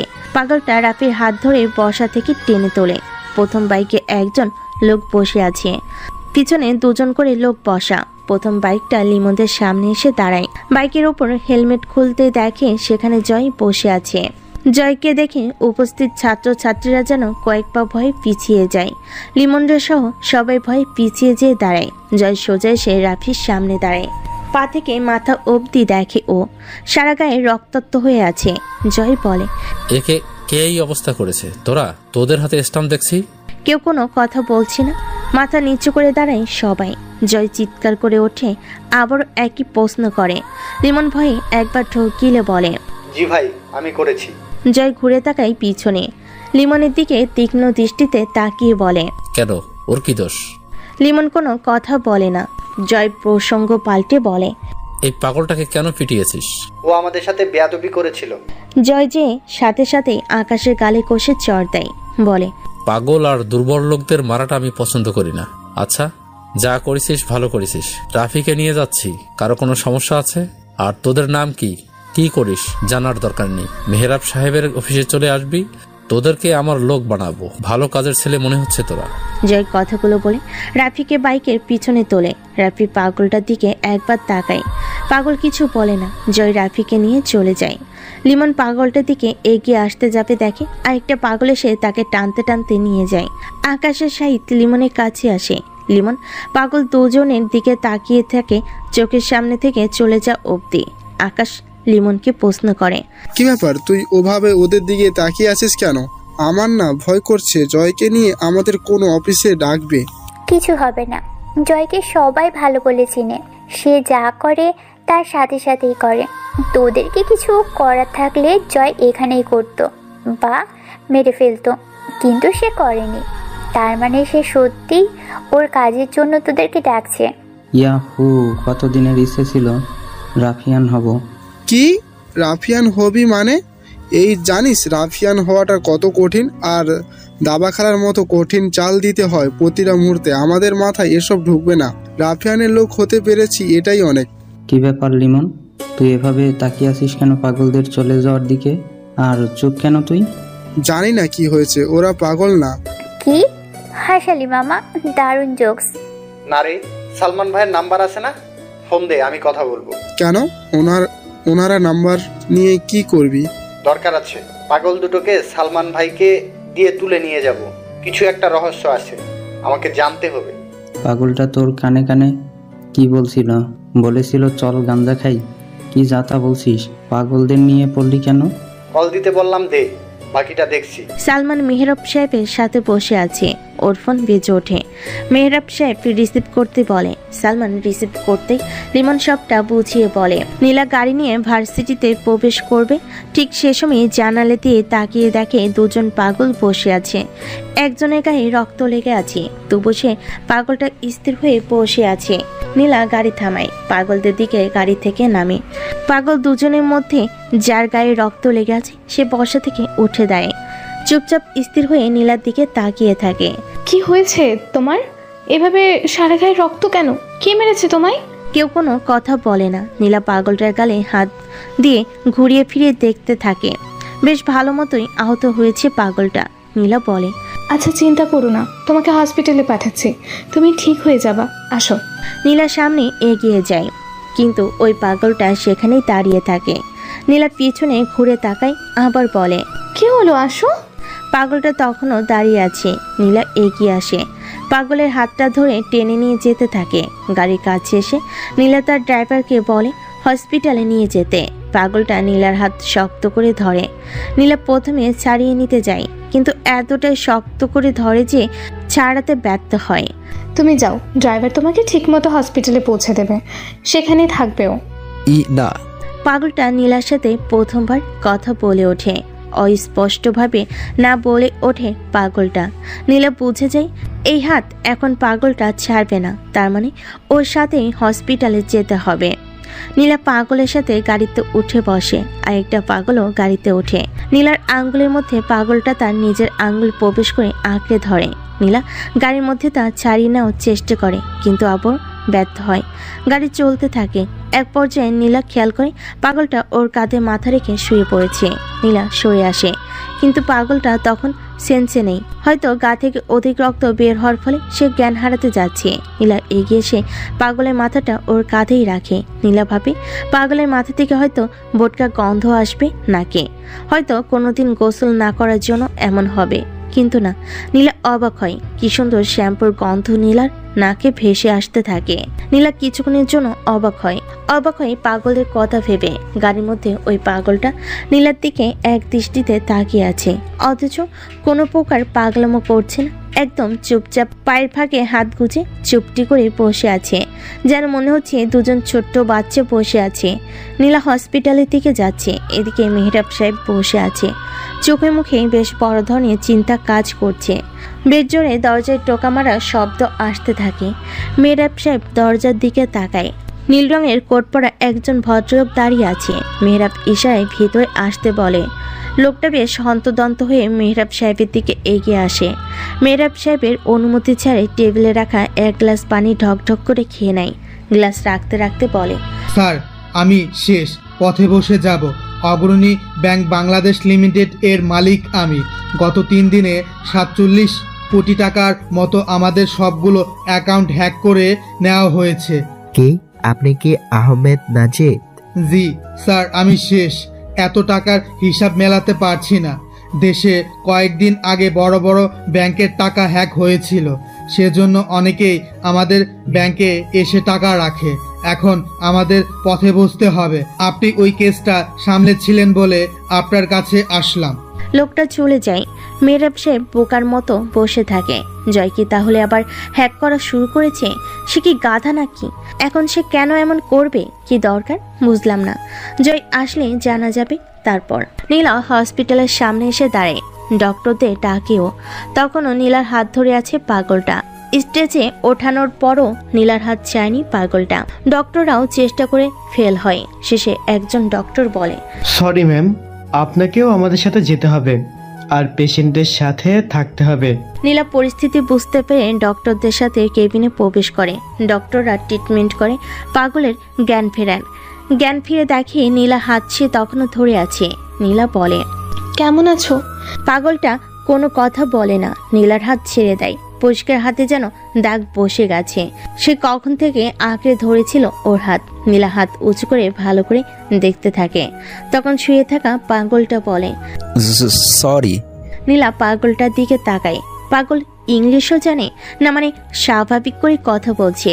নীলা অবাক চোখে তাকায়। পাশে তাকায়, আরেকটা পাগল নেই। গাড়ি থামাতেই সে যে কোথায় চলে গেছে কেউ জানে না। নীলা ডক্টরকে বলে, আপনাদের হসপিটালে কি কোনো মানসিক ডক্টর আছে? আছে। তাকে পাঠিয়ে দিন তো, দরকার আছে। কিছু সময় পর নীলার সামনে মানসিক ডক্টর মিস্টার ফাদ সাহেব এসে দাঁড়ায়। নীলা বলে, আপনি একটু দেখে বলেন তো ওর মানসিক অবস্থা কেমন? ভালো হবে নাকি?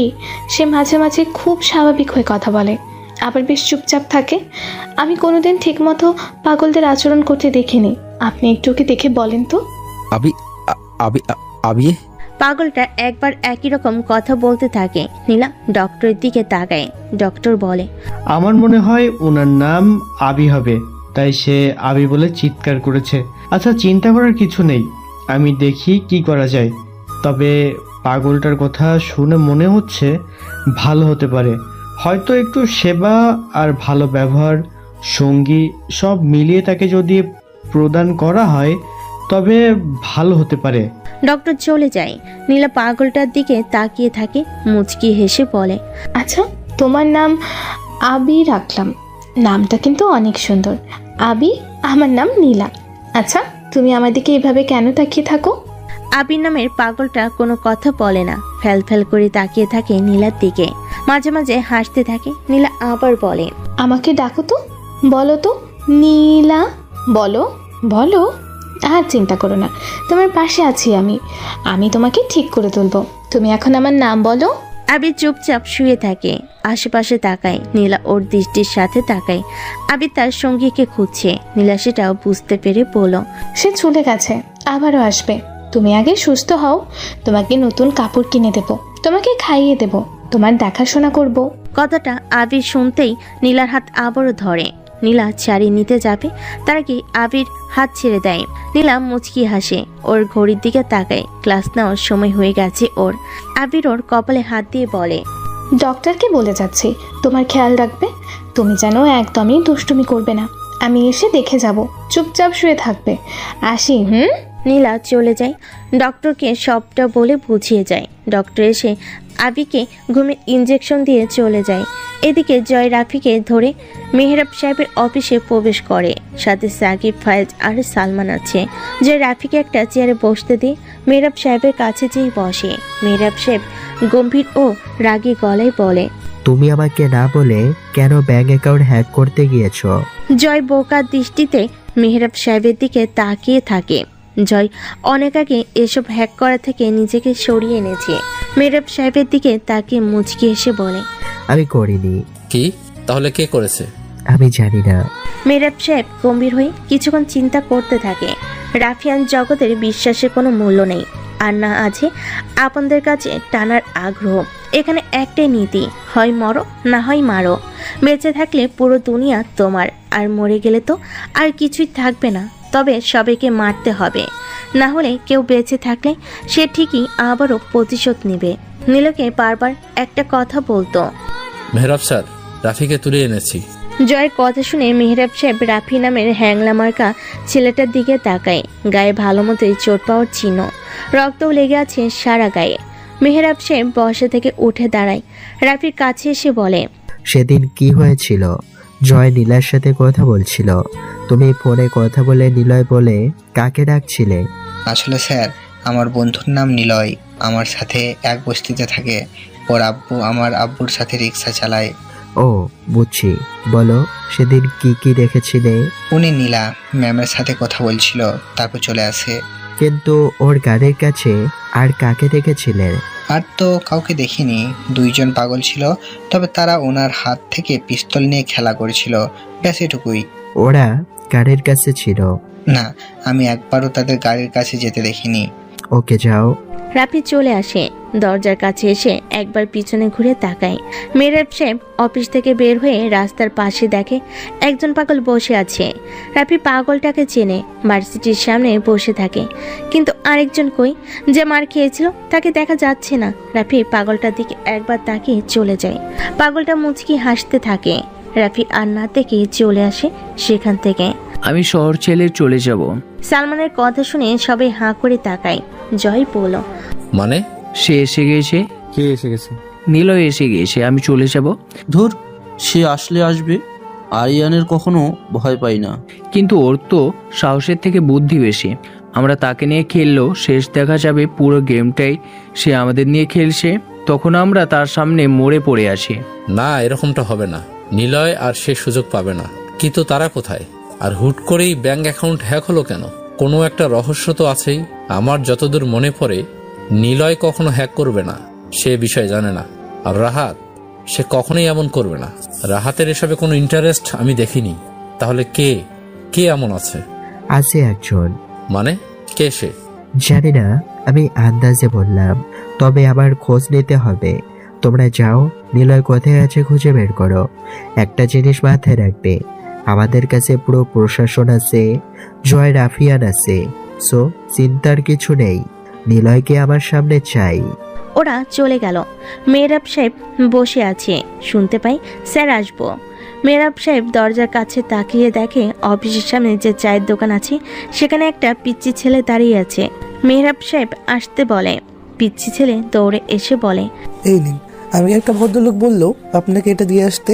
ছেলেটা কাগজটা টেবিলে রেখে দৌড়ে চলে যায়। মেহরাব সাহেব সাদা কাগজের ভাঁজ খুলে সেখানে লেখা, কোনো একদিন আসবো তোমার শহরেই, সেদিন হবে আমার আগমন, আর তোমার হবে খরণ।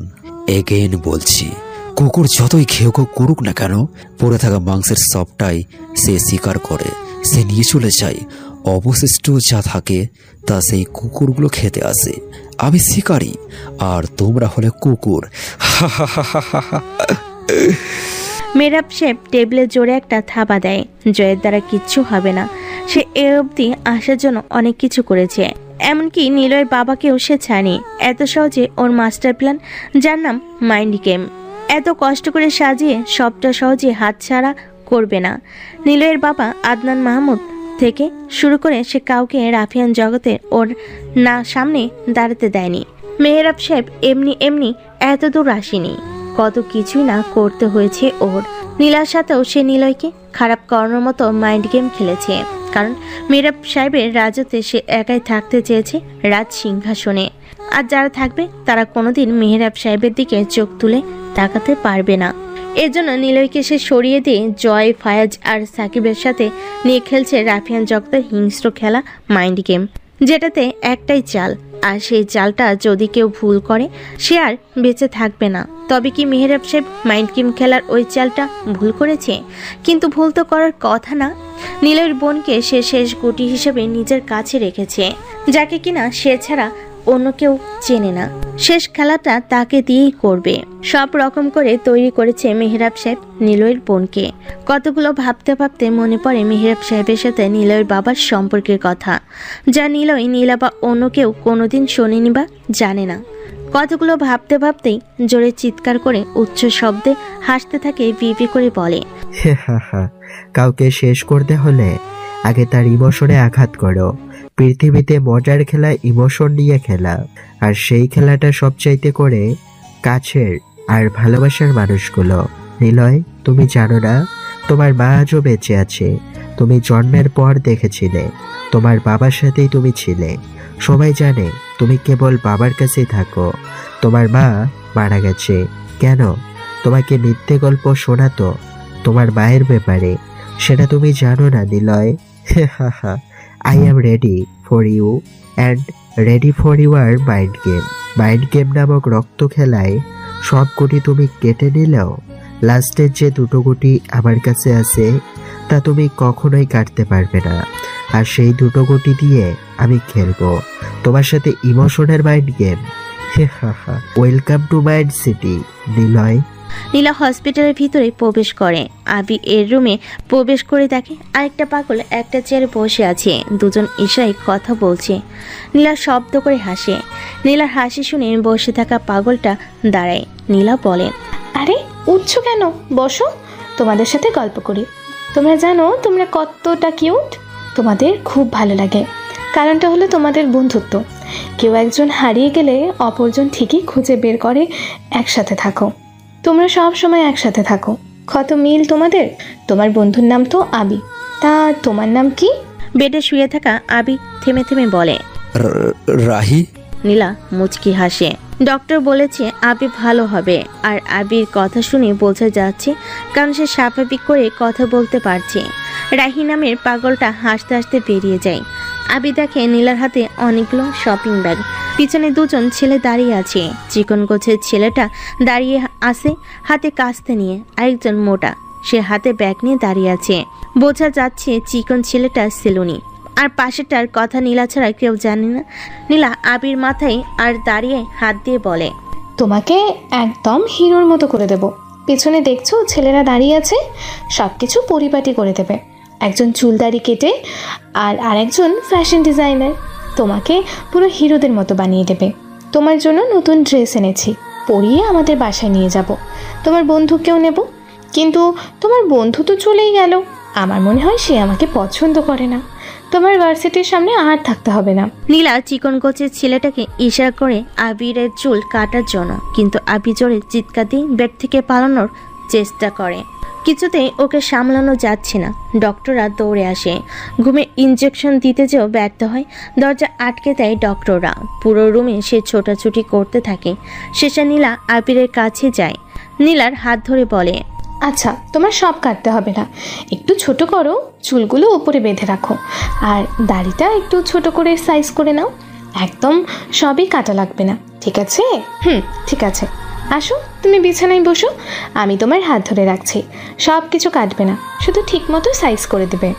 আবি বিছানায় যেয়ে বসে। চিকন ছেলেটা কোনো রকম খুব সীমিতভাবে আবি ছেলেটার চুল আর দাড়ি কেটে দেয়। মোটামুটি ভালোই লাগে নীলার এমন কাটিংয়ে। নীলা মুচকি হাসতে থাকে। ডক্টরদের বলে, এখানে জামা কাপড় আছে, ওকে পরিয়ে দিন, আমি ওকে আমার বাসায় নিয়ে যাব। শোনো আবি, তুমি কিন্তু একদমই দুষ্টুমি করবে না। আমার বাবা অনেক ভালো, তোমাকে আদর করবে, তোমাকে হিরোদের মতন দেখতে লাগবে। আবি কিছু বলে না, মুচকি হাসলো একটু। কোনো রকমে দাড়ি গোফ একটু কাটা হয়েছে। ডক্টরদের সাথে ফ্যাশনের ছেলেটা আবিকে নিয়ে অন্য রুমে যায়। বেশ কিছু সময় পর আবিকে নীলার সামনে আনা হয়। সাদা শার্টের উপর কালো স্যুট, কালো টাইট প্যান্টের সাথে সাদা মোজাইক দামি শু, বাম হাতে দামি ঘড়ি, চুলে জেল দিয়ে মাথার মাঝখানে ছোট্ট করে খোপা বানিয়ে দেওয়া হয়েছে। দাড়িগুলো বেশ গোছানোভাবে চিরুনি দিয়ে গুছিয়ে রাখা হয়েছে। হুট করে দেখে সবাই বলবে আমি একজন পেশাদার বিজনেসম্যান। নীলা হাঁ করে তাকিয়ে থাকে আবির দিকে। গা থেকে বডি স্প্রে করা সেন্ট নীলা নাকে আসে। নীলা পা থেকে মাথা অবধি দেখে। নীলা কখনো ভাবিনি আবিকে এভাবে দেখবে, যেন মনে হচ্ছে কোনো বলিউড মুভির হিরোদের মতো। নীলা আবির কাছে যায়, ওর হাত ধরে। আবি নীলাকে দেখে চুপচাপ হয়ে দাঁড়িয়ে থাকে। সেজন্য ডক্টর বলেছে আবিকে যদি শান্ত রাখা হয় তবে তা নীলাকে ওর সামনে আনা দরকার। নীলা পারবে ওকে সুস্থ করতে। নীলা ওকে নিয়ে বের হয়। রাত 9টা বাজে। 2 তলা বাড়ির ভিতর থেকে একজন কালো কোট মুখে মাস্ক পরে বের হচ্ছে। বাড়ি থেকে কিছু দূর আসার পর লেটার বক্স দেখতে পাই সেই অচেনা আগন্তুক ব্যক্তিটি। লেটার বক্সের দিকে এগিয়ে যায়। লেটার বক্সের সামনে কিছু সময় দাঁড়িয়ে আশেপাশে তাকায়। আগন্তুক অনেকটা দূরে কালো রঙের গাড়ি দাঁড়িয়ে থাকতে দেখে। গাড়ির মধ্যে বসে থাকা একজন ব্যক্তির দিকে আগন্তুক ব্যক্তিকে খুব ভালো করে চেনে। শুধু সে নয়, দেশের অনেক লোকই তাকে চেনে। আগন্তুক কিছু সময় তাকিয়ে দেখে লেটার বক্সে জোরে একটা বাড়ি দিয়ে লোহার রড দিয়ে লেটার বক্স ভেঙে পড়ে। আগন্তুক দেখে একটা লাল খাম, সাথে কতগুলো কালো গোলাপ। আগন্তুক মুচকি হাসলো। একটা লাল খাম, একটা সাদা কাগজে কিছু লেখা, একটা কালো গোলাপ, দূরে থাকা একটাই কালো গাড়ি, একটাই কালো রাত, মনে করিয়ে দেয় হিংস্রতা। লাল খামটি হাতে নেয়, উপরে লেখা মেহরাব। আগন্তুক দূরে দাঁড়িয়ে থাকা গাড়ির দিকে তাকায়। মেহরাব সাহেব বসে আছে। আগন্তুক গাড়িটার দিকে মুচকি হেসে গাড়ি চালিয়ে চলে যায়। মেহরাব সাহেব ভাবে নীলকে শেষ করে এটা একটা গুটির চাল। নীলয়ের বোন, তাকে আমি সব কিছু দিয়ে তৈরি করেছি। সে রাফিকে ধ্বংস করবে, আর এটাই হলো নীলয়ের বোন। লেটার বক্স থেকে অচেনা আগন্তুক একটি লালখাম মোড়া সাদা কাগজ দেখতে পায়। কোটের পকেট থেকে একটা সিগারেট জ্বালিয়ে মাথার হুড টুপি আরও একটু নিচে নামিয়ে নেয়। মাস্ক খুলে সিগারেটে কয়েকটা টান দিয়ে পিচ ঢালা রাস্তায় ছুঁড়ে মারে। মাস্কটা আবারও পরে নেয়। লেটারটির ভাঁজ খোলে ও কালো গোলাপটাও ছুঁড়ে ফেলে বহুদূর। কাগজের লেখাগুলোর উপর চোখ বোলাতে থাকে। শূন্যতাকে নয়, বরং নিজের অস্তিত্বকে প্রাধান্য দাও। শূন্যতা তোমাকে স্পর্শ করার আগে তুমি তোমার অস্তিত্বকে হিংস্র করো। তোমার খুব কাছের একজন শত্রু যে তোমার আশেপাশে আছে, নাম সালমান। খুঁজে নাও নিজের শিকার। তারপর খামের নিচে লাল রং দিয়ে লেখা, ওয়েলকাম মিস্টার রাফিয়ান। আগন্তুক রাফিয়ান তার পকেট থেকে লাইটার বের করে চিঠিটা জ্বালিয়ে দেয়। পকেটে হাত গুজে নিয়ে সে নিজের বাড়ির দিকে এগিয়ে যেতে থাকে। মেহরাব সাহেব বাড়ির মধ্যে প্রবেশ করে। গাড়ি থেকে নামতেই বাড়ির ভিতর থেকে জোরে জোরে হাসির শব্দ আর কেমন যেন ভাঙচুরের শব্দ শোনা যায়। মেহরাব সাহেব তাড়াতাড়ি ভিতরে প্রবেশ করে। দেখে ওনার প্রিয় ফুলদানি একটি অচেনা ছেলে ফ্লোরে ছুঁড়ে মারছে। সামনে নীলা দাঁড়িয়ে হাসছে। মেহরাব সাহেব নীলা বলে তাকাতেই আবি নামের নতুন ছেলেটা দৌড়ে নীলার পিছনে যেয়ে লুকিয়ে পড়ে। নীলা বলে, ভয় পেও না আবি, ইনি আমার বাবা, খুব ভালো একজন মানুষ। বর্তমানে তিনি দেশের একজন মন্ত্রী। তুমি ভয় পাচ্ছ কেন? আবি নীলার হাত শক্ত করে ধরে। মেহরাব সাহেব দিকে এক দৃষ্টিতে তাকিয়ে থাকে। মেহরাব সাহেব ছেলেটার দিকে তাকায়। চুলগুলো বেশ লম্বা, তবে গুছিয়ে মাথার উপরে বাঁধা আছে। আর দাড়ি গোঁফ এতটাই বড় যে ঠিকমতো চেনা যাচ্ছে না ছেলেটার মুখটা দেখতে কেমন, তবে সবকিছু কেমন পরিপাটি করে রাখা, দেখতে স্মার্ট লাগছে। কে ও? আসলে ও হলো আমার এক পুরনো বন্ধু, অনেকদিন গ্রামে থাকতো, তাই নিয়ে এসেছি। বুঝতে পারছো গ্রাম থেকে আসা ছেলেরা কেমন হয়। তোমাকে ভয় পাচ্ছে। ওর নাম আবি। আবি? হ্যাঁ, নামটা তো বেশ, ছেলেটা দেখতে যেমন তার থেকে বেশি ভীতু, নেশাচর হিসেবে কাজে লাগবে। আহ বাবা, তুমি না সবসময় যাকে দেখো তাকে নিজের কাজে লাগাও। আচ্ছা, পরে কথা হবে, তোরা গল্প কর। মেহরাব সাহেব চলে গেল। আবি তখনও নীলার হাত ধরে আছে। নীলা ওকে টেনে সামনে আনে। আবি এর হাত ধরে সোফায় নিয়ে বসায়। নীলা আবির পাশে বসতেই আবি নীলাকে অবাক করে দিয়ে ওর কোলে মাথা রেখে শুয়ে পড়ে। নীলা কিছু সময় বোকার মতো চেয়ে থাকে ওর দিকে। হাত দুটো পায়ের ফাঁকে দিয়ে একদম বাচ্চাদের মতো ছোট হয়ে একপাশে কাত হয়ে শুয়ে পড়ে। নীলা কিছু বলতে যেও পারল না। মুচকি হাসলো। আবি এর মুখের দিকে তাকায়, হাসি মুখে বলে, তোমার এভাবে থাকতে ভালো লাগছে? আবি কোনো কথা না বলে মাথা নাড়ে। নীলা আর কিছু বলে না। হঠাৎ করেই যেন নিলয়ের কথাগুলো মনে পড়তে থাকে নীলার। স্কুলে পড়ার সময় নিলয় একদিন চুইনগাম আনেনি। নীলার পাশে এসে বসে থাকে। নীলা তখন নিলয়ের দিকে তাকিয়ে বলে, আমার আজকে চুইনগাম কই? নীলার কোনো কথা বলে নিলয় কোনো কথা বলেনি। নীলা তাকাই ওর দিকে। নিলয় কেমন যেন কাঁপতে থাকে। নীলা নিলয়ের হাত স্পর্শ করতে নিলয় কোনো কথা বলে না। নিলয়ের কোলে মাথা রেখে শুয়ে পড়ে। দু পায়ের ফাঁকে হাত গুজে দিয়ে ডান পাশ হয়ে কাত হয়ে শুয়ে পড়ে। পিট করে সামনে তাকিয়ে থাকে নিলয়। নীলা কয়েকবার ডাক দেয় নিলয়কে। নিলয় কোনো কথা বলেনি। নীলা প্রশ্ন করে, তোমার কি এভাবে শুয়ে থাকতে ভালো লাগছে? নিলয় মাথা নাড়িয়ে হ্যাঁ বলে। নীলা তখন ওর হাত নিলয়ের মাথায় রাখতেই নিলয়ের গা জ্বরে পুড়ে যাচ্ছে। নীলা নিলয়ের মাথায় হাত বোলাতে বোলাতে বলে, তোমার তো জ্বর এসেছে, এভাবে স্কুলে কেন এসেছো? কিভাবে জ্বর বাঁধালে? নিলয় কিছু সময় চুপ থেকে বলে, তোমাকে দেখতে এসেছি। আচ্ছা নীলা, আমি যদি বড় হয়ে তোমার কোলে এভাবে মাথা রাখি, তুমি কি রাগ করবে? নীলা মুচকি এসে নিলয়ের চুল টেনে দিয়ে বলে, আগে বড় হও, আমার সাথে থেকো, তখন তুমি নিজেই দেখবা আমি রাগ করি কিনা। নিলয় চোখ বন্ধ করে বলে, আমি ছাড়া যদি অন্য কেউ তোমার কোলে মাথা রাখে, রাগ করবে? নীলা কপট রাগ করে বলে, পাগল নাকি তুমি? তুমি ছাড়া এভাবে কেউ কোনোদিন সুযোগই পাবে না। নীলার বুকটা ধক করে ওঠে। ছোটবেলার সব স্মৃতি চাইলেও সে ভুলতে পারছে না। বর্তমানে কোনো কোনো অসময়ের ঘটনার নীলার পুরনো দিনের কথাগুলো যা নীলার সাথে কাটিয়েছিল সবগুলো এক এক করে কাকতালীয়ভাবে সামনে আসছে। নীলা কি করবে? নীলার জায়গায় আজ অন্য কেউ তার কোলে মাথা রেখে শুয়ে আছে। নীলা আবির দিকে তাকায়। কখনো যে আবির মাথায় হাত বুলিয়ে দিচ্ছে খেয়ালই করেনি। সাথে সাথেই আবিকে কোল থেকে উঠিয়ে দাঁড়িয়ে যায়। আবি নীলার দিকে বোকা বোকা দৃষ্টিতে তাকিয়ে আছে। নীলা কিছুক্ষণ আবির দিকে তাকিয়ে থেকে মনে মনে বলে, ওর তো কোনো দোষ নেই, সে তো আর স্বাভাবিক মানুষদের মতো না। সে কি করলো কিছুই তো ওর মনে থাকবে না। যেটা ভালো লাগছে বাচ্চাদের মতো সেগুলোই করছে। নীলা আবির কাছে যায়, হাত ধরে মাথায় হাত বুলিয়ে মুচকি হেসে বলে, তুমি থাকো, এখান থেকে কোথাও যাবে না, আমি আসছি। নীলা দৌড়ে ওর রুমে চলে যায়। খুব কাঁদতে ইচ্ছে করছে। কেন এমন হলো? নিলয় কোথায়? সে তো তার প্রতিশ্রুতি রেখেছিল। আমি হারিয়ে গিয়েছিলাম তার থেকে। সে ঠিকই আমাকে খুঁজে বের করে আমার কাছে এসেছিল। কেন এমন করলাম আমি? আমি তো চাইলেই তাকে ভালো করে নিতে পারতাম। কেন এমন হলো? বাবা কেন এমন করেছিল আমার সাথে? নীলা আয়নার সামনে বসে বসে কাঁদছে। আবি উপরের দিকে তাকিয়ে আছে। নীলার চলে যাওয়ার দিকে চেয়ে আছে ও। কিছু সময় এভাবে বসে থাকার পর সোফা থেকে উঠে দাঁড়ায়। ধীর পায়ে উপরে ঘরের দিকে আসে। হাঁটতে হাঁটতে মেহরাব সাহেবের রুমের দিকে এগিয়ে যায়। মেহরাব সাহেব বিছানায় বসে ফোনে কথা বলছে।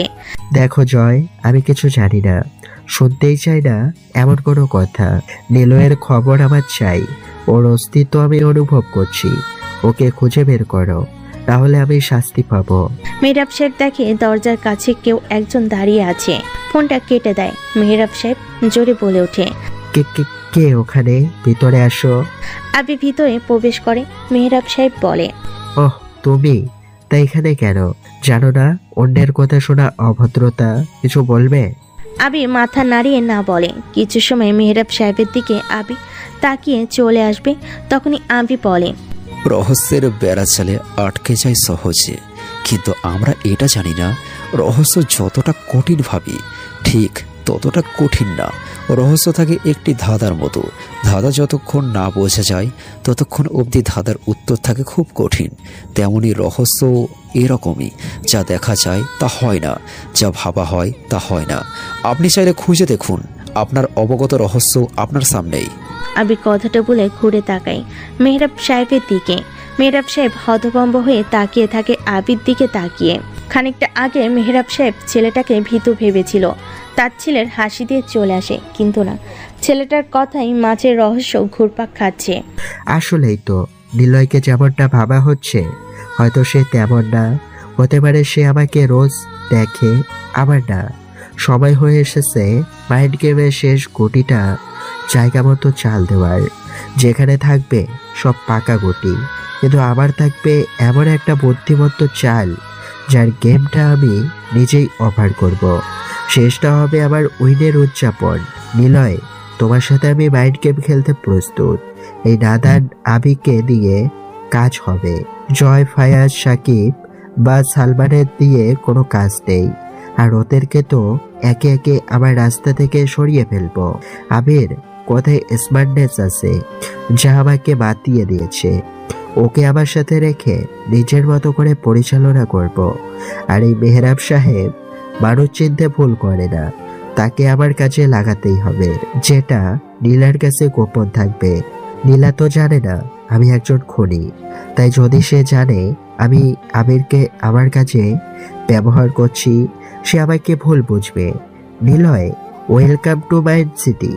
তোমার জন্য আমি আর তোমারই বোন আমার কাছে আছে, আর শেষ চাল আছে তোমার মা। সব কিছুই জানবে যখন তোমাকে আমি খুঁজে পাবো, আর আবার আমার মাইন্ড গেম সিটিতে তোমাকে নিয়ে খেলবো।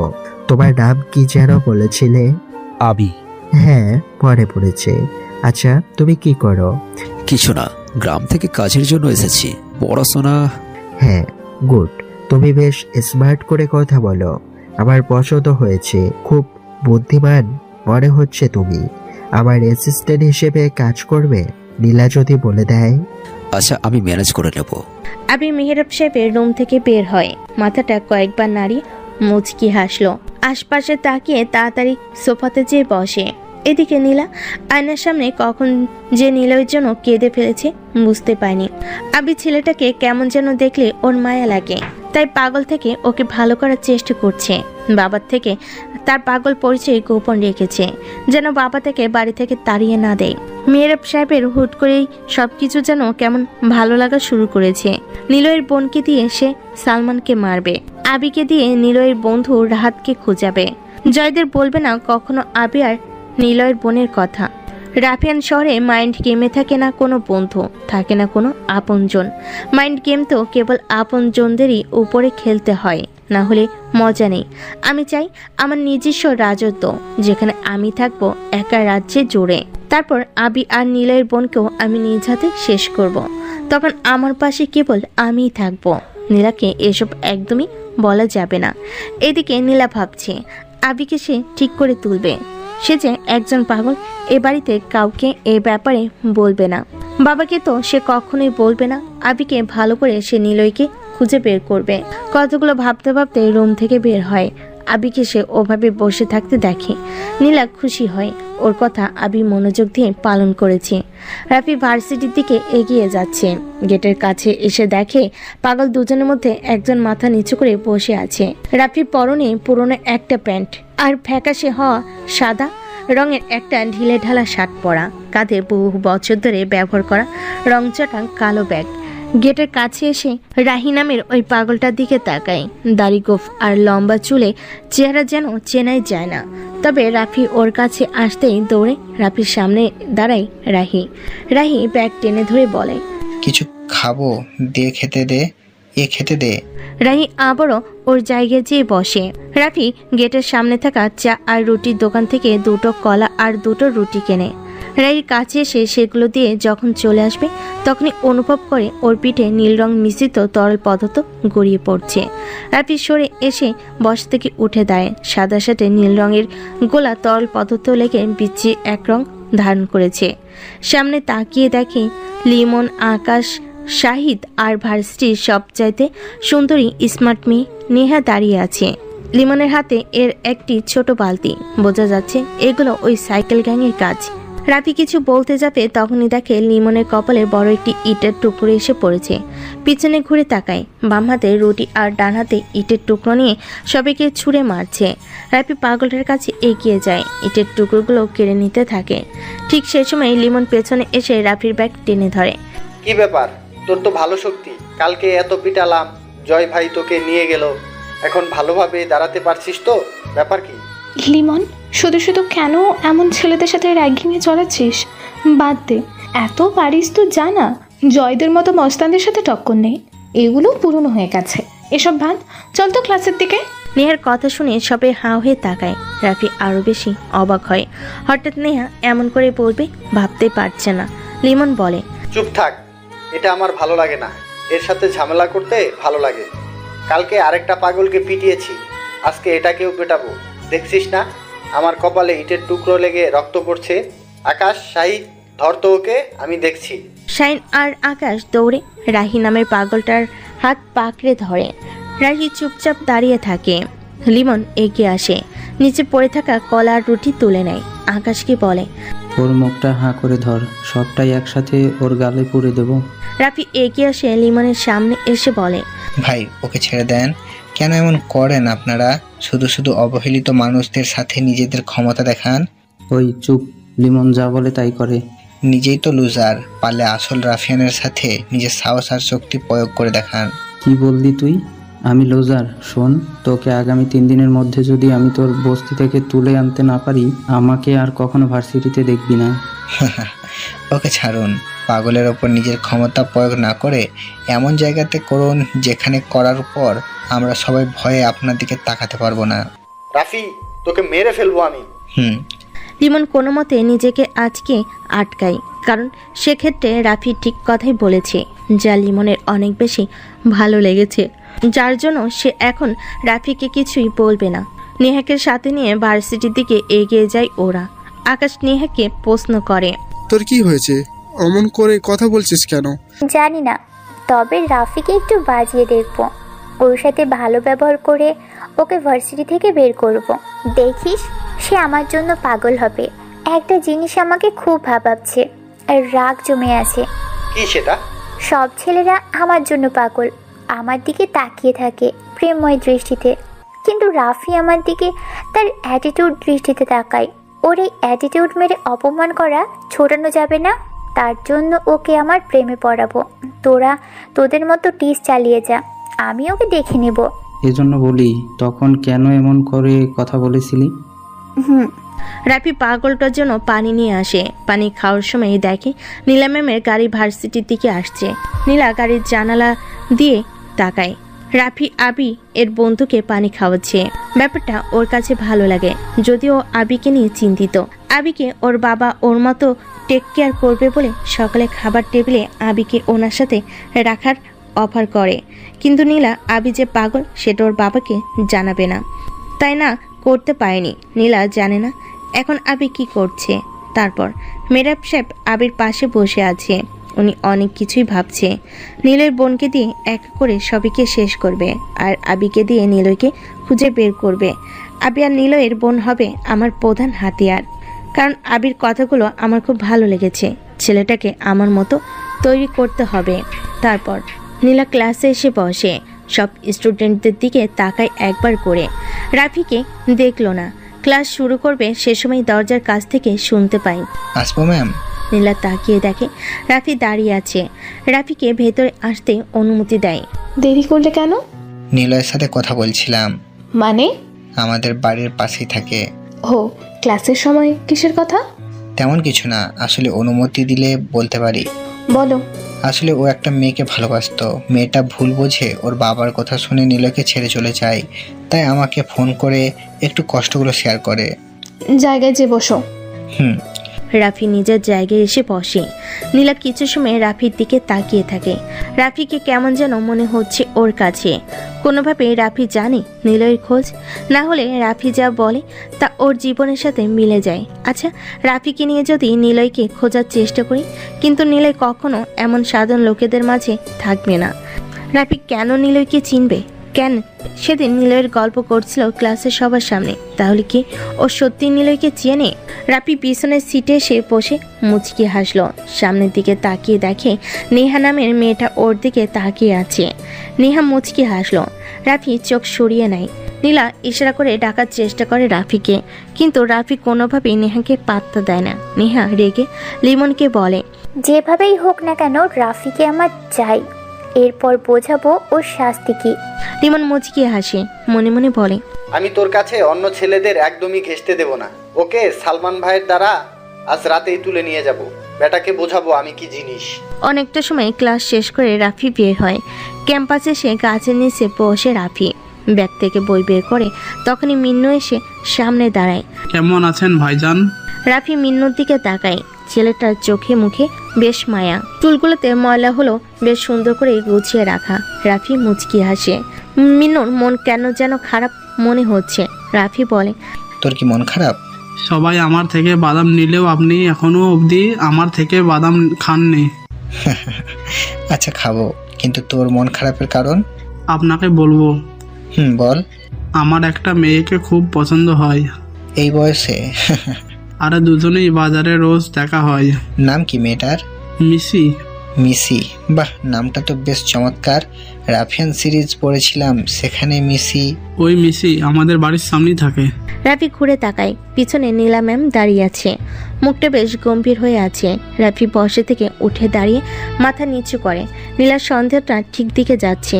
রাফি নিলয়কে চেনে, না হলে সবসময় কেন নিলয় কেন্দ্রিক কথা বলে। আপনি? তোমার সাথে কালকে কথা আছে, আজকে সময় নেই, তাড়াতাড়ি আসবে। আসি। নীলা ম্যাম চলে যায়। রাফি বোকার মতো তাকিয়ে থাকে। মিন্নুর দিকে তাকিয়ে কিছু না বলে সে চলে আসবে। ঠিক সে সময় সামনে ব্রেক কষে একটি সাইকেল। তাকিয়ে দেখে নেহা দাঁড়িয়ে আছে। রাফি নেহার দিকে তাকালো। নেহা বলল, এই ছেলে, সমস্যা কি তোমার? জি। আমার দিকে এমন করে তাকাও কেন? কি প্রবলেম? কিছু না। তোমার আব্বু কি করে? রিক্সা চালক, আমি নিজেও চালাই। আচ্ছা, সমস্যা নেই, আমরা বন্ধু হতে পারি। আমি অপরিচিত কারো সাথে ফ্রেন্ডশিপ করি না। কথাটা বলে রাফি আর দাঁড়ায় না, সোজা চলে যায়। নেহা বিরক্তি নিয়ে সাইকেলের সিটে একটা জোরে কিল দেয়। লিমন রাফির দিকে রাগী দৃষ্টিতে তাকাতে থাকে। পকেট থেকে ফোন বের করে ও সালমানকে কল দেয়। ভাই, আজকে একটা ছেলেকে তুলে নিয়ে যেতে হবে, ওর শিক্ষাটা খুব দরকার। কোন ছেলে? রাফি, যাকে জয় ভাই তুলে নিয়ে গিয়েছিল। আচ্ছা, কাজ হয়ে যাবে, চিন্তার কিছু নেই। ওকে। ছেলেটা কে? আপনি ওকে কোথায় পেলেন? জয়ের প্রশ্ন শুনে মেহরাব সাহেব জয়ের দিকে তাকায়। জয়, ফায়েজ, সাকিব, সালমান মেহরাব সাহেব অফিসে এসে দেখে মেহরাব সাহেবের পাশে একটা নতুন অচেনা ছেলে বসে আছে। জয় চেয়ার টেনে মেহরাব সাহেবের সামনে বসতে বসতে প্রশ্নটা করে। মেহরাব সাহেব বলে, ওর নাম আবির, নীলার বন্ধু। নীলার বন্ধু? মানে আপনি কি বলছেন নীলার কোনো ছেলে বন্ধু থাকতে পারে না? আরে ও খুব ভালো, বুদ্ধিমান আর স্মার্ট। আপনার সাথে কি কোনো মাইন্ড গেম খেলেছে? তাহলে কেন বলছেন সে বুদ্ধিমান? মাইন্ড গেম সব সময় খেলতে হয় না। নিলয়ের কোনো খবর পেয়েছো? না, সে হয়তো বেঁচে নেই। না না, সে আছে, তার অস্তিত্ব অনুভব করতে পারছি। কিন্তু তাকে কোথায় পাবো? কেউ কোনো কথা বলছে না। সবে ভাবতে থাকে কিভাবে নিলয়কে খুঁজে পাবে। আবি নামের ছেলেটা বসা থেকে উঠে দাঁড়ায়। রুমের এক প্রান্তে হোয়াইট বোর্ড রাখা, পাশে কালো ডট পেন। সবে আবির দিকে তাকিয়ে আছে। আবি হাতে পেন নিয়ে ঘুরে সবার সামনে মুচকি হাসলো। তারপর বলল, আপনারা কত বোকা যে মাইন্ড গেম খেলে তাকে ধরতে যাচ্ছেন। মনে করুন মাইন্ড গেম একটি ধাঁধা, আপনারা ওই ধাঁধার উত্তরটাকে নিয়ে ভাবছেন কি হবে উত্তর, এটা কি উত্তর হবে নাকি ওটা। এগুলো বোকাদের পরিচয়। মাইন্ড গেমের ধাঁধার উত্তর নয়, বরং ধাঁধাটাকে নিয়ে ভাবুন, উত্তর এমনিতেই পেয়ে যাবেন। কিছুক্ষণের জন্য মাইন্ড গেমকে আমরা দাবা খেলায় রাজা মন্ত্রীকে আপনার কাটতে যাচ্ছেন, কিন্তু এটা জানে না রাজার অনেকগুলো সৈন্য, সিপাই আর সেনাপতি থাকে। রাজাকে কাটতে হলে আগে তাদেরকে কাটতে হবে। এর জন্য নিজেদের খুঁটিটাও কাটা যেতে পারে। তবে জয় হবে ভেবেই এগিয়ে গেলে দেখবেন মাইন্ড গেমের ওই রাজাটাই কাটা পড়েছে। এর জন্য দরকার বুদ্ধিমত্তা চাল। নিলয় একা না, তার আশার মাঝে একাকিত্ব থাকলেও আশেপাশে কিন্তু তার লোক থাকবেই। সো ওই লোকগুলোকেই আগে খুঁজুন, তাকে এমনিতেই পেয়ে যাবেন। শুধু শুধু রাফিয়ান জগতের রাজা নিলয়কে কেন খুঁজছেন? আগে ওর দুর্বলতা খুঁজুন, বা তার লোক নতুবা তার কাছের মানুষদের খুঁজুন, তবেই তো তাকে পাবেন। কথা বলতে বলতে বোর্ডে এতক্ষণ একটি দাবার কোট এঁকে ফেলেছে আবি। তারপর বিপরীত পাশে রাজা নামক গুটিটাও কেটে দিয়ে পিছনে ঘুরে তাকায়। সবাই আবির দিকে তাকিয়ে আছে। আবি মুচকি হাসলো। মেহরাব সাহেব বর্ষা থেকে উঠে দাঁড়ায়, জয়তীর দিকে তাকিয়ে বলে, বলেছিলাম না সে বুদ্ধিমান। জয় আবিকে রহস্যময় দৃষ্টিতে দেখতে থাকে। আবি ওর জায়গায় এসে বলে। জয় অবাক হয়, হুট করে গ্রাম থেকে আসা ছেলেটা এত কিছু নিলয়ের ব্যাপারে বলে দিল। ভাবতে অবাক লাগছে। জয় মেহরাব সাহেবকে প্রশ্ন করেও করল না। আবি জয়ের দিকে তাকিয়ে বলে, কি ভাবছো আমি এত কিছু কিভাবে জানলাম? কাল রাতে মেহরাব সাহেবের সাথে আমার কথা হয়েছে, সেখান থেকে জেনেছিলাম। আর আমি তো নীলার বন্ধু, নিলয়কে চেনা আমার কাছে তো ইজি। জয় বোকার মতো কিছুক্ষণ তাকিয়ে থাকে আবির দিকে। না না, এই ছেলে সাধারণ কেউ না। মনে মনে কথা বুঝে ফেলেছে। আর যাই হোক, ছেলেটা সাধারণ কেউ না। সাকিবের দিকে ইশারা করে জয়। আবিকে লক্ষ্য রাখতে বলে। এখানে সবাই এক একটা মাইন্ড গেমার। তবে মেহরাব সাহেব মুচকি হাসছে, কারণ মেহরাব সাহেবকেই উত্তরটা দিতে হতো সবার কাছে যে ছেলেটা কিভাবে লিমনের ব্যাপারে জানে। কিন্তু মেহরাব সাহেব আগে আবি সবকিছু উত্তর দিল। মেহরাব সাহেব খুশি, আবিকে দিয়ে সব হবে। তোমরা নিলয়ের যে লোকগুলো ছিল, মানে রাহাতের সাথে যারা থাকতো, তাদেরকে খুঁজে বের করো। মনে রেখো, রাফিয়ানের শহরে দুটো রাস্তা, মারো না হয় মরো, কোনো ক্ষমা নেই এখানে।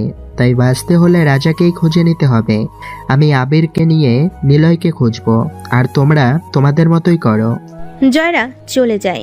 মেহরাব সাহেব আবিকে দিয়ে কাজ হবে ভেবে অনেকটাই খুশি। আচ্ছা, ওকে কি নিলয়ের বোনের সাথে পরিচয় করিয়ে দেবে? না না, এখন না। নিলয়ের বোন আর আবি হবে আমার ট্রাম কার্ড, যাকে দিয়ে দিন শেষে দানটা আমি নিজেই মারবো। মেহরাব সাহেব মুচকি হাসে। তুমি বেশ জিনিয়াস আবির। নো, আপনি জিনিয়াস। আপনাকে দেখলে মনে হয় আপনি ছোট থেকে জিনিয়াস। আমার না আপনার গল্প শুনতে ইচ্ছে করছে, আপনার সাথে বন্ধুত্ব করতে চাই। কি তুমি আমার বন্ধু হবে? বাহ, এভাবে তো কেউ কোনোদিন বলেনি। বন্ধু মানে আমার কাছে খারাপ সময়ে পাশে থাকা। আমি বেঁচে থাকাকালীন আপনাকে কেউ কিছু বলুক, সেটা কখনো হতে দেব না। আমার বন্ধুকে আমি কখনোই হারাতে দেব না। মেহরাব সাহেব অবাক দৃষ্টিতে তাকায় আবির দিকে। আবি ভালোবাসার দৃষ্টিতে তাকায় মেহরাবের দিকে। মেহরাব সাহেব চেয়েছিল একজন হাতিয়ার, আর এখন সে পেল হাতিয়ার একটা বন্ধু নামক ঢাল। আবি হাত বাড়িয়ে বলে, যদি ভালোবেসে কাছে টানতে চান তবে হাত বাড়িয়েছি, কথা দিচ্ছি আপনার সাথে আপনার মৃত্যু অবধি থাকবো। আর আমার দ্বারা আপনি কখনো কষ্ট পাবেন না, শেষ নিঃশ্বাস অবধি থাকবো। শুধু একটাই রিকোয়েস্ট, আপনার সব কিছু আমার কাছে গোপন রাখবেন না। আপনি ভালোবাসা দেবেন, আর আমি দেব পুরো পৃথিবী। মেহরাব সাহেব হাতের উপর হাত রাখে। মেহরাব সাহেব কেমন যেন কান্না পাচ্ছে। এভাবে ভালোবেসে ওর কাছে কেউ কোনোদিন আসেনি, হাত বাড়িয়েনি। হঠাৎ করে এতটা ভরসা মেহরাব সাহেব পাবে কখনো সে আশা করেনি। মেহরাব সাহেব খুশিতে হাসছে।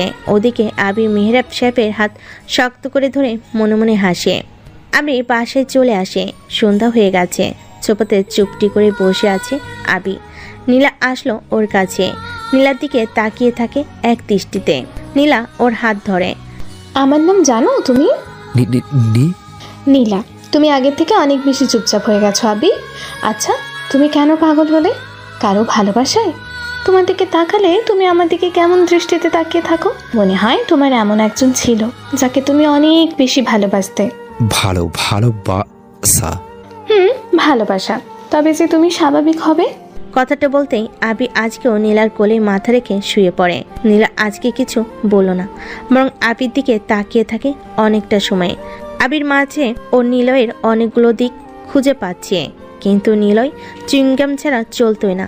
আর আবিকে কখনো চুইংগাম খেতে দেখেনিও। ছেলেটাকে আরো বেশি কেয়ার করতে হবে। আবি, তুমি রাতের খাবার খাবে না? আচ্ছা বসো, আমি খাবার আনছি। নীলা খাবার আনতে চলে যায়। আবি একা বসে থাকে।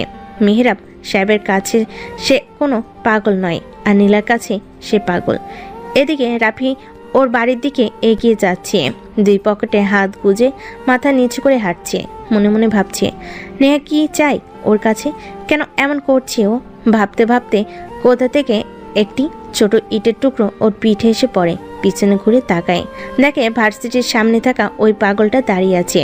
রাফি কিছুক্ষণ অবাক চোখে তাকায়। পাগলটা ওর কাছে কি করছে। রাফি এগিয়ে যায়।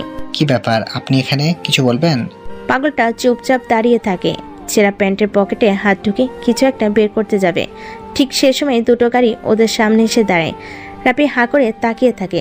গাড়ি থেকে কয়েকজন লোক বেশ তাড়াতাড়ি নেমে ওদের সামনে এসে কি যেন স্প্রে করে, সাথে সাথে ওরা মাটিতে পড়বে। তখনই ওরা ধরে গাড়িতে তুলে নিয়ে চলে যায়। এদিকে নীলা খাবারের প্লেট নিয়ে এসে দেখে আবি চুপচাপ বসে আছে একই জায়গাতে। আবিরকে দেখে মুচকি হাসে ও। আবি নীলার দিকে তাকায়। খাও। খাও। আরে তুমি খাও, তারপর আমি খাবো। আবি খেতে থাকে। খাওয়ার এক পর্যায়ে নীলার হাত ধরে নীলার মুখের দিকে এগিয়ে দেয়, বোঝাতে চায় নীলাও যেন খায়। নীলা এটা দেখে হাসতে থাকে। আবি আস্তে আস্তে অনেক কিছুই বুঝতে পারছে। আবি স্বাভাবিক হয়ে গেলে বাবাকে বলবে আবির কথা। তুমি জানো এভাবে খাইয়ে দিতে হয়? আবি কোনো প্রশ্ন করে না। নীলা যতই আবির দিকে খাবার এগিয়ে দিচ্ছে হাতে নিয়ে, ততবারই আবি নীলার হাত ধরে নীলার মুখের দিকে এগিয়ে দিচ্ছে। খাওয়ানো শেষে নীলা আবি একপাশে বসে। আবি নীলার হাত ধরে আবি কোলে টেনে নিয়ে মাথা রাখে। নীলা কিছুক্ষণ বোকার মতো তাকিয়ে থাকে আবির মুখের দিকে। এতদিন আবি এটা করত, নীলার কোলে মাথা রাখত, আরও আজকে নীলাকেই ওর কোলে মাথা রাখতে হচ্ছে। তবে কি আবি সব কিছু শিখেছে? নীলা যা যা করছে বা নীলার সাথে যা ইচ্ছে আবি ঠিক সেটাই করছে। নীলা কিছুটা খুশি হয়। আবি আগে থেকে অনেকটা ভালো দিকে এগিয়ে যাচ্ছে। আবি নীলার মাথায় হাত বোলাতে থাকে। নীলা অবাক হয়। নীলা নিলয়ের কাঁধে মাথা রেখেছিল একদিন। নিলয় ঘুরে নীলার মুখের দিকে তাকিয়ে বলেছিল, একদিন তুমি কাঁধে নয় আমার কোলে মাথা রাখবে, আর আমি তোমার চুলে হাত ডুবিয়ে ভালোবাসা প্রকাশ করব।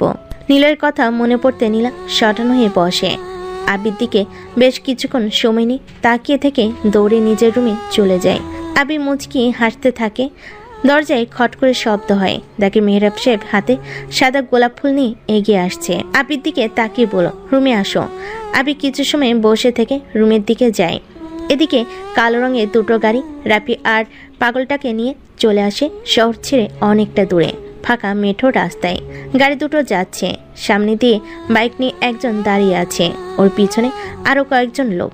তারপর বলে, মেঠো রাস্তায় বাইক নিয়ে দাঁড়িয়ে আছে সালমান, পিছনে ওর আরও সঙ্গী।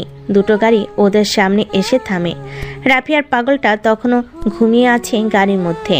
গাড়ি থেকে কয়েকটা ছেলে নামে। সালমানের কপালে মাস্তানদের মতো রুমাল বাঁধা, গালে সিগারেট। বাম হাত দিয়ে সিগারেট মুখে নিচ্ছে আর নাড়াচ্ছে, ডান হাতে হকি স্টিক। ভাই, আপনার কথা মতো রাফি নামের ছেলেটাকে তুলে এনেছি, কিন্তু ওর সাথে একটা পাগল ছিল, তাকেও পরিস্থিতির জন্য তুলে আনতে হয়েছে। ওকে নামাও, ওদের আমার সামনে নিয়ে আয়। সালমানের কথা মতো ছেলেগুলো রাফি আর পাগলকে গাড়ি থেকে নামায়। দুজনকে ধরে সালমানের সামনে বসানো হয়। সালমান বাইকের উপরে এক পা লম্বা করে হেলান দিয়ে বসে। রাফিয়ানের এই শহরে সালমান জয়ের সাথে থেকে নিজের একটা পজিশন পাকাপোক্ত করে ফেলেছে, কিন্তু কেউ জানে না সালমান একদিন নিলয়ের সামনে থেকে বেঁচে ফিরছিল। অবশ্য এটাতে নিলয়ের দয়া ছিল, আর সেজন্যই সালমান নিলয়কে খুঁজে মারার জন্য। যে নিলয়কে মারতে পারবে সে তো আসল রাফিয়ান। আর পাগলকে সালমানের সামনে বসানো হয়। সালমান ইশারা করে বলে একটি মদের বোতল আনতে। সালমানের কথা মতো একটি ছেলে মদের বোতল এনে দেয় সালমানের হাতে। সালমান বোতলের ছিপি খুলে বসে থাকা ছেলে দুটোর মুখে মদ ছুঁড়ে মারে।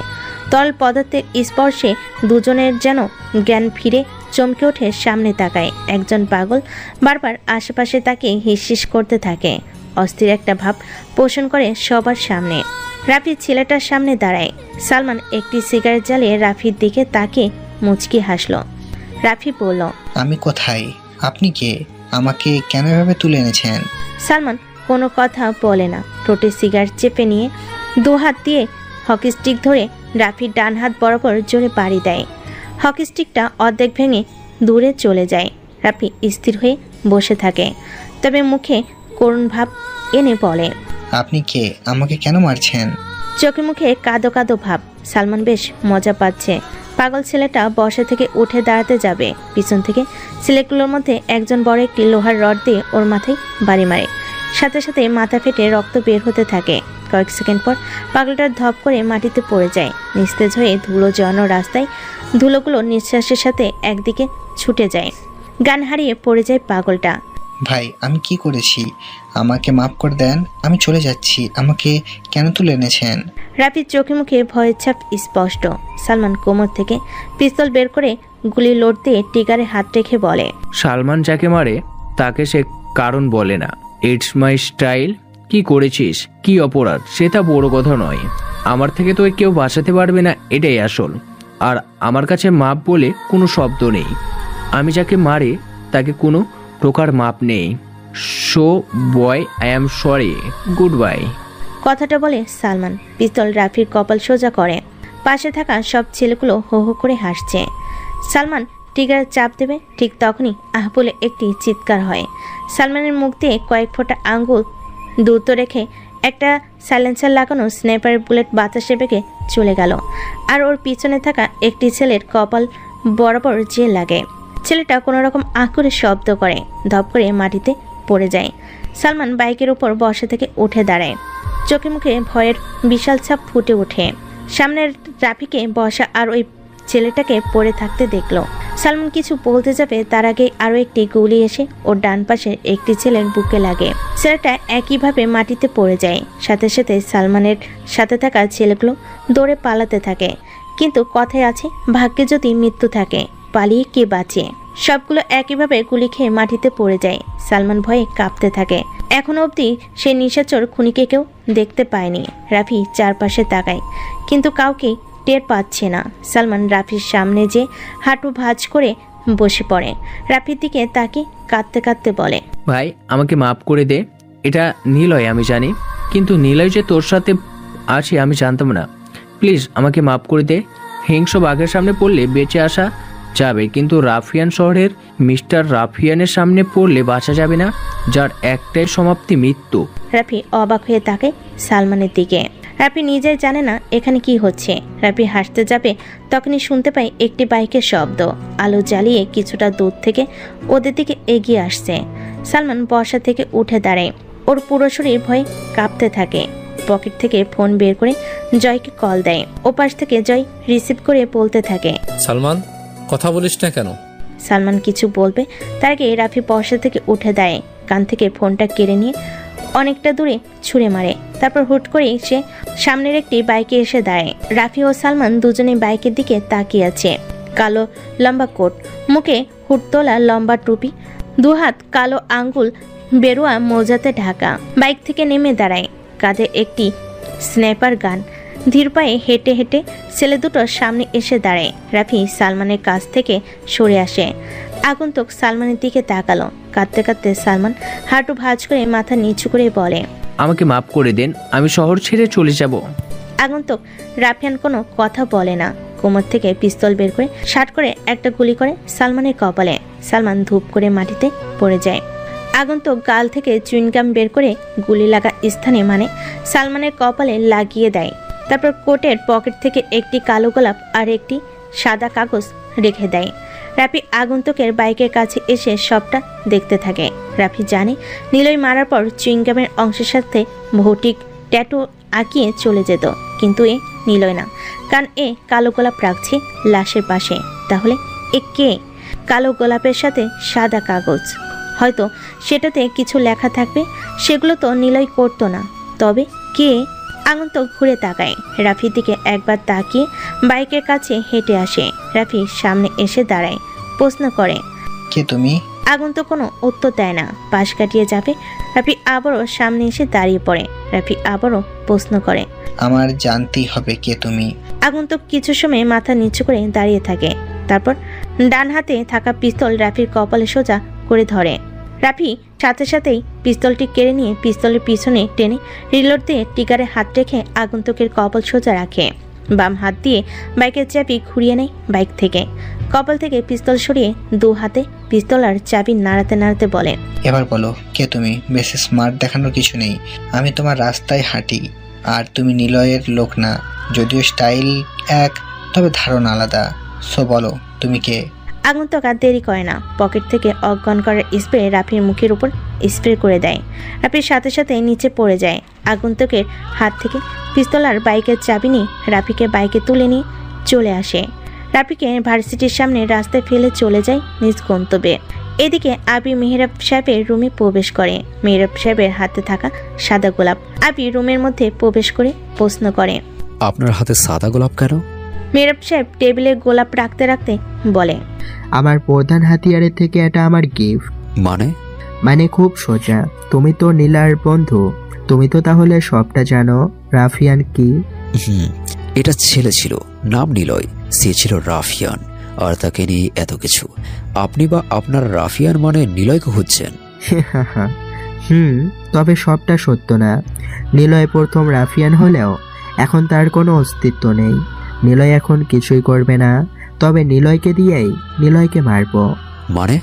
নিলয়ের বোন যে আমার কাছে, আর তার থেকে পাওয়া সাদা গোলাপ সালমানকে মেরে দিয়েছে ও। আর মারার আগে সে আমার বাড়ির সামনে যে লেটার বক্স ছিল সেখানে এই চিরকুট আর সাদা গোলাপ পাঠিয়ে দিয়েছে। আর আপনি কি তাকে কালো গোলাপ দিতেন? তুমি জানো কি করে? সাদা গোলাপের বিপরীত কালো গোলাপ, সে সাদা গোলাপ দেয় আর আপনি কালো সিম্পল হিসাবে। তুমি বেশ জিনিয়াস।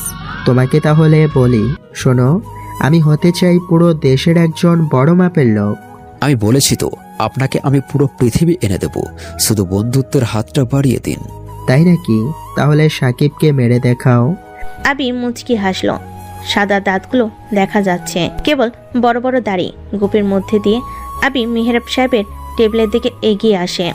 টেবিলের উপরে এক প্যাকেট সিগারেট পড়ে থাকতে দেখে ও। প্যাকেট থেকে একটা সিগারেট বের করে চেয়ার টেনে মেহরাব সাহেবের সামনে বসে। মেহরাব সাহেব থেকে আগুন চাইতেই মেহরাব সাহেব নিজে এসে সিগারেটে আগুন জ্বালিয়ে দেয়। তুমি আমার বন্ধু, আর বন্ধুর জন্য সামান্য সিগারেটে আগুন জ্বালিয়ে দিতে পারবো না। অবাক হচ্ছি, আমাকে এত তাড়াতাড়ি বন্ধু বানালেন। একটা কথা কি জানেন মেহরাব স্যার, জীবনে কখনো মানুষ চিন্তা ভুল করতে নেই। মানুষ বন্ধু হয় আবার শত্রু। যে বন্ধু হয় সে একদিন কিন্তু শত্রু হয়ে যায়। পরিচিত লোকেরাই হয় শত্রু। হতে পারে আমি একদিন আপনার শত্রু হয়ে গেলাম। মেহরাব সাহেব একটু শব্দ করে হাসলেন। বসা থেকে উঠে টেবিলে থাকা সিগারেটের প্যাকেট নিয়ে কাছের জানালার কাছে যেয়ে দাঁড়ায়। জানালার কাজ খুলে দিয়ে লাইটার দিয়ে একটি সিগারেট জ্বালিয়ে নিয়ে একটা টান দেয়, আবার শব্দ করে হাসে। হাসতে হাসতে বলে, প্রতিটা মানুষ হয় বুদ্ধিমান, আর রাফিয়ান জগতে সামান্য বুদ্ধিমানদের হয় তাড়াতাড়ি মৃত্যু।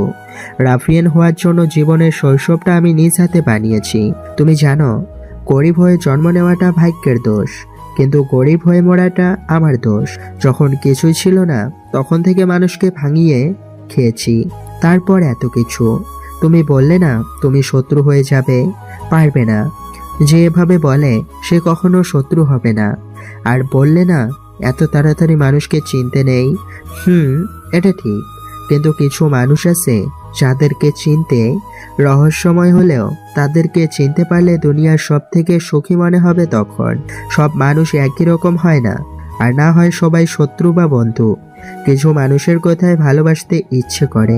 তোমার কথাগুলো আমাকে তোমার প্রতি ভালোবাসা জাগিয়েছে। আমি তোমাকে বিশ্বাস করি আর ভালোবাসি। আবি বসা থেকে উঠে মেহরাব সাহেবের পাশে এসে দাঁড়ায়। জানালার দিকে তাকায় বাইরে। মৃদু বাতাস আসছে বাইরে থেকে। আবি বলে, আমার কোনো নিজস্ব সংবিধান নেই, আর না আছে নিজের কোনো শহর। আমি ভালোবাসতে শিখেছি, বিশ্বাস করি আপনাকেও। তবে আমাকে যে একবার বিশ্বাস করে তাকে কখনো ঠকায় না আমি। তবে আবারও বলছি, মানুষকে চিনতে সময় নিন। সময় নেব? যদি সময়ের প্যাচে পড়ে সেই মানুষটা হারিয়ে যায়? আমাকে দিয়ে সাকিবকে মারতে চান?